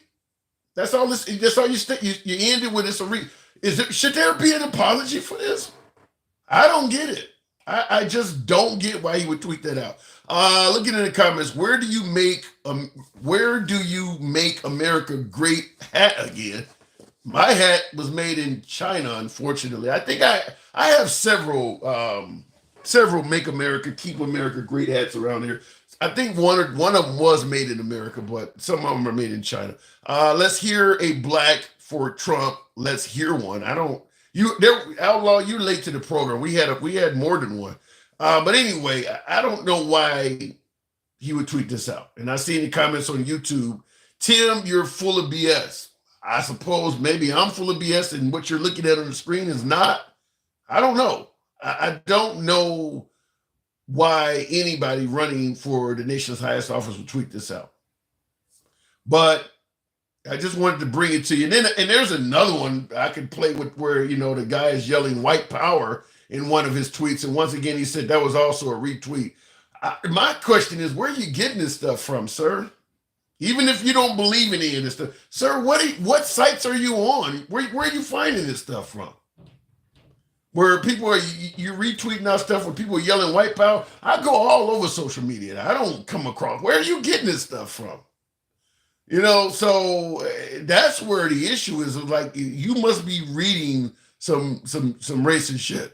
Because that's where I mean, I don't know. I just wanted to bring it to you. Maybe you guys have a different opinion, but a lot of folks say that, you know, calling Trump racist is ridiculous. I get it, but I don't know. What do you do with that? Going back to the box. Tim, play the clip of him saying immigrants aren't human. I don't. You talking about the vermin? I don't know. Reb, good afternoon. I'm here, man. I watch your show. I'm a fan. Thank you. Although I just started following today. My bad. Not a problem. I appreciate you on. I had somebody tell me that, you know, Trump is the ticket. If you're a person of color and you don't vote for Trump, you're voting against your best interests. What say you? I can't see how any American wants to vote for Trump. Economy, border security. What has he done for any of that? Well, the economy was better under Trump in a lot of people's eyes. Yeah, but that was from Obama. We know that, but they don't say that. No. We know that. When it was on him, what happened? Well, you don't. Okay, so you say he inherited a good economy from Obama. Pandemic. What happened? Yeah, but hold on, no second. You say he inherited a good economy from Obama, but when he was sworn in office back in January of 2017, the pandemic didn't really hit until early 2020. So for 3 solid years, we had a good economy. You don't give him any credit for that. Maybe the third year. I mean, but what's really happened that we wouldn't have a good economy if it's already good? He could have made some bad decisions and ruined it. We blame him for that. He did nothing. He did nothing but play golf, so he couldn't make any bad decisions. Mm. What about the border? Do you think he handled the border properly? What did he do for that? Well, he changed some of, like for instance, he actually implemented a remain in Mexico policy due to the pandemic. That they were going to pay for, that they didn't pay for, and they were still coming in, just like they're still coming in. What did the little few miles of wall do? Nothing. What about deregulation? Deregulation of what? I'm sorry. Well, he promised when he became president. Now, he didn't do this, but he promised once he became president. You already answered the question. He didn't do it. You try for a hard bargain, man. I'm just saying, what did the man do when he was in office? Everybody says he's done all this great stuff. He lies to us and says, oh, I've had the best, I'm the best, I'm still the best. But you haven't done nothing to show for it. Well, a lot of folks just are nostalgic. They feel they financially were living better under Trump. You were already living financially better when he got in. So what stopped it? Only thing that really stopped you living financially better was the pandemic. Because it's going to stay good, people. They're not quitting. More people know they need to work now. There's no welfare like it used to be, so people are going to work. Well, I would say this. The economy was on a good trajectory going up under Obama, but when Trump got into office, it continued going up. So it did, and then it went down. Then it went down lower. Then we got Biden. It went down a little bit, but then it went back up even better than when the orange Oompa Loompa was in office. The orange what? Oompa Loompa. Oh, my God. Willy Wonka. So I take it you're not a Trump fan. I didn't like Trump in the 80s. And I'm a black man, and I heard all the rappers talk about him. Only reason why they talked about him is because he was portrayed as a rich man. And we all wanted to be portrayed as rich. Well, I mean, you had rich people that still hung around him. The Oprah Winfrey's, the Mike Tysons, But they had to. Oprah. He put his face out there where they had to do it. You believe Oprah Winfrey had to hang around Trump? I don't see her hanging around Trump. They're rich. They're in the same place. Yeah, that's true. That's true. Well, so let me make sure I get clarity. So you don't think Trump did anything good for this country? Nope. He's the greatest fraud of America. Look at everything that they said. All the polls, he's the worst president. Everything he says about Joe Biden is what him himself has done. Him. You can't prove Joe did it, but look at your charges. We can prove you did it. Well, I mean, the man is claiming that they're actually weaponizing the justice system to prevent Not him from. weaponizing a justice system toward him. They finally making you pay for what you did. Wow. How do you favor Biden? You think Biden is doing a good job? I think Biden is doing the best job he can do. You remember when he got in, Congress said, "Oh, well, we're not passing nothing for him." Yeah. Same way they said about Obama. Yeah. So when you say these people didn't do nothing, it's still not really on them because the other side said out of their mouths, "We're not doing nothing for nobody because we lost and we're not happy, so we're not passing nothing. We're not doing nothing." Yeah. So at the end of the day, when Trump suggests that they never gave him a chance from day one, you're saying that actually applies to Biden. Well, no, you figure Biden was already a vice president, so he kind of knew what he was doing. And in my honest, true belief about Trump is he only wanted to be president or attempt to go for president because a black man was in there, and he didn't feel that the black man that was treated how he was. Oh, he's the great black man. He's not the stereotypical black man. He's the smart black man. I think that burned Trump's soul. So you think the only reason Trump ran for office is because of Obama? Yes, sir. Wow. Think about it. Before that, he was a Democrat. Yeah. He said it out of his mouth when he was a Democrat. I can be a Republican and lie. He said that, what, on the Oprah show back then? Yeah. Well, it was a correspondence dinner that Obama ridiculed him that pissed him off. I'm assuming. Exactly. But do you think it has anything? Do you think it's more because Obama scored some good jokes on him, or do you think there's a racial element to it? Oh, it's definitely a racial element. It was a black man. And I hate to say this about this country, but our country right now would never tolerate a woman in office. And that's nonsense to me, too. I think that's the only reason why Hillary lost. I disagree. Those same white Christian nationalists could never have a woman in office. And see, I see it differently. I believe the reason Hillary Clinton lost is the Bernie bros. Bernie Sanders cost Hillary Clinton that election. If Bernie Sanders did not run that year, all of those folks that voted for Bernie Sanders got pissed that he lost and either sat out or voted for Trump. They would have voted for Hillary Clinton, and I think she would have won. I believe Bernie Sanders is the one that cost her that election, not her being a woman. I think it was more her being a woman, but now that I think about it, I actually did vote for Bernie that election myself. I just liked what he was saying better. But you know what? Now that I remember, I did vote for Bernie that year. But still, this guy has no political nothing. Never did. And half the country already voted for him. Yeah. To win, I mean, I just didn't get it.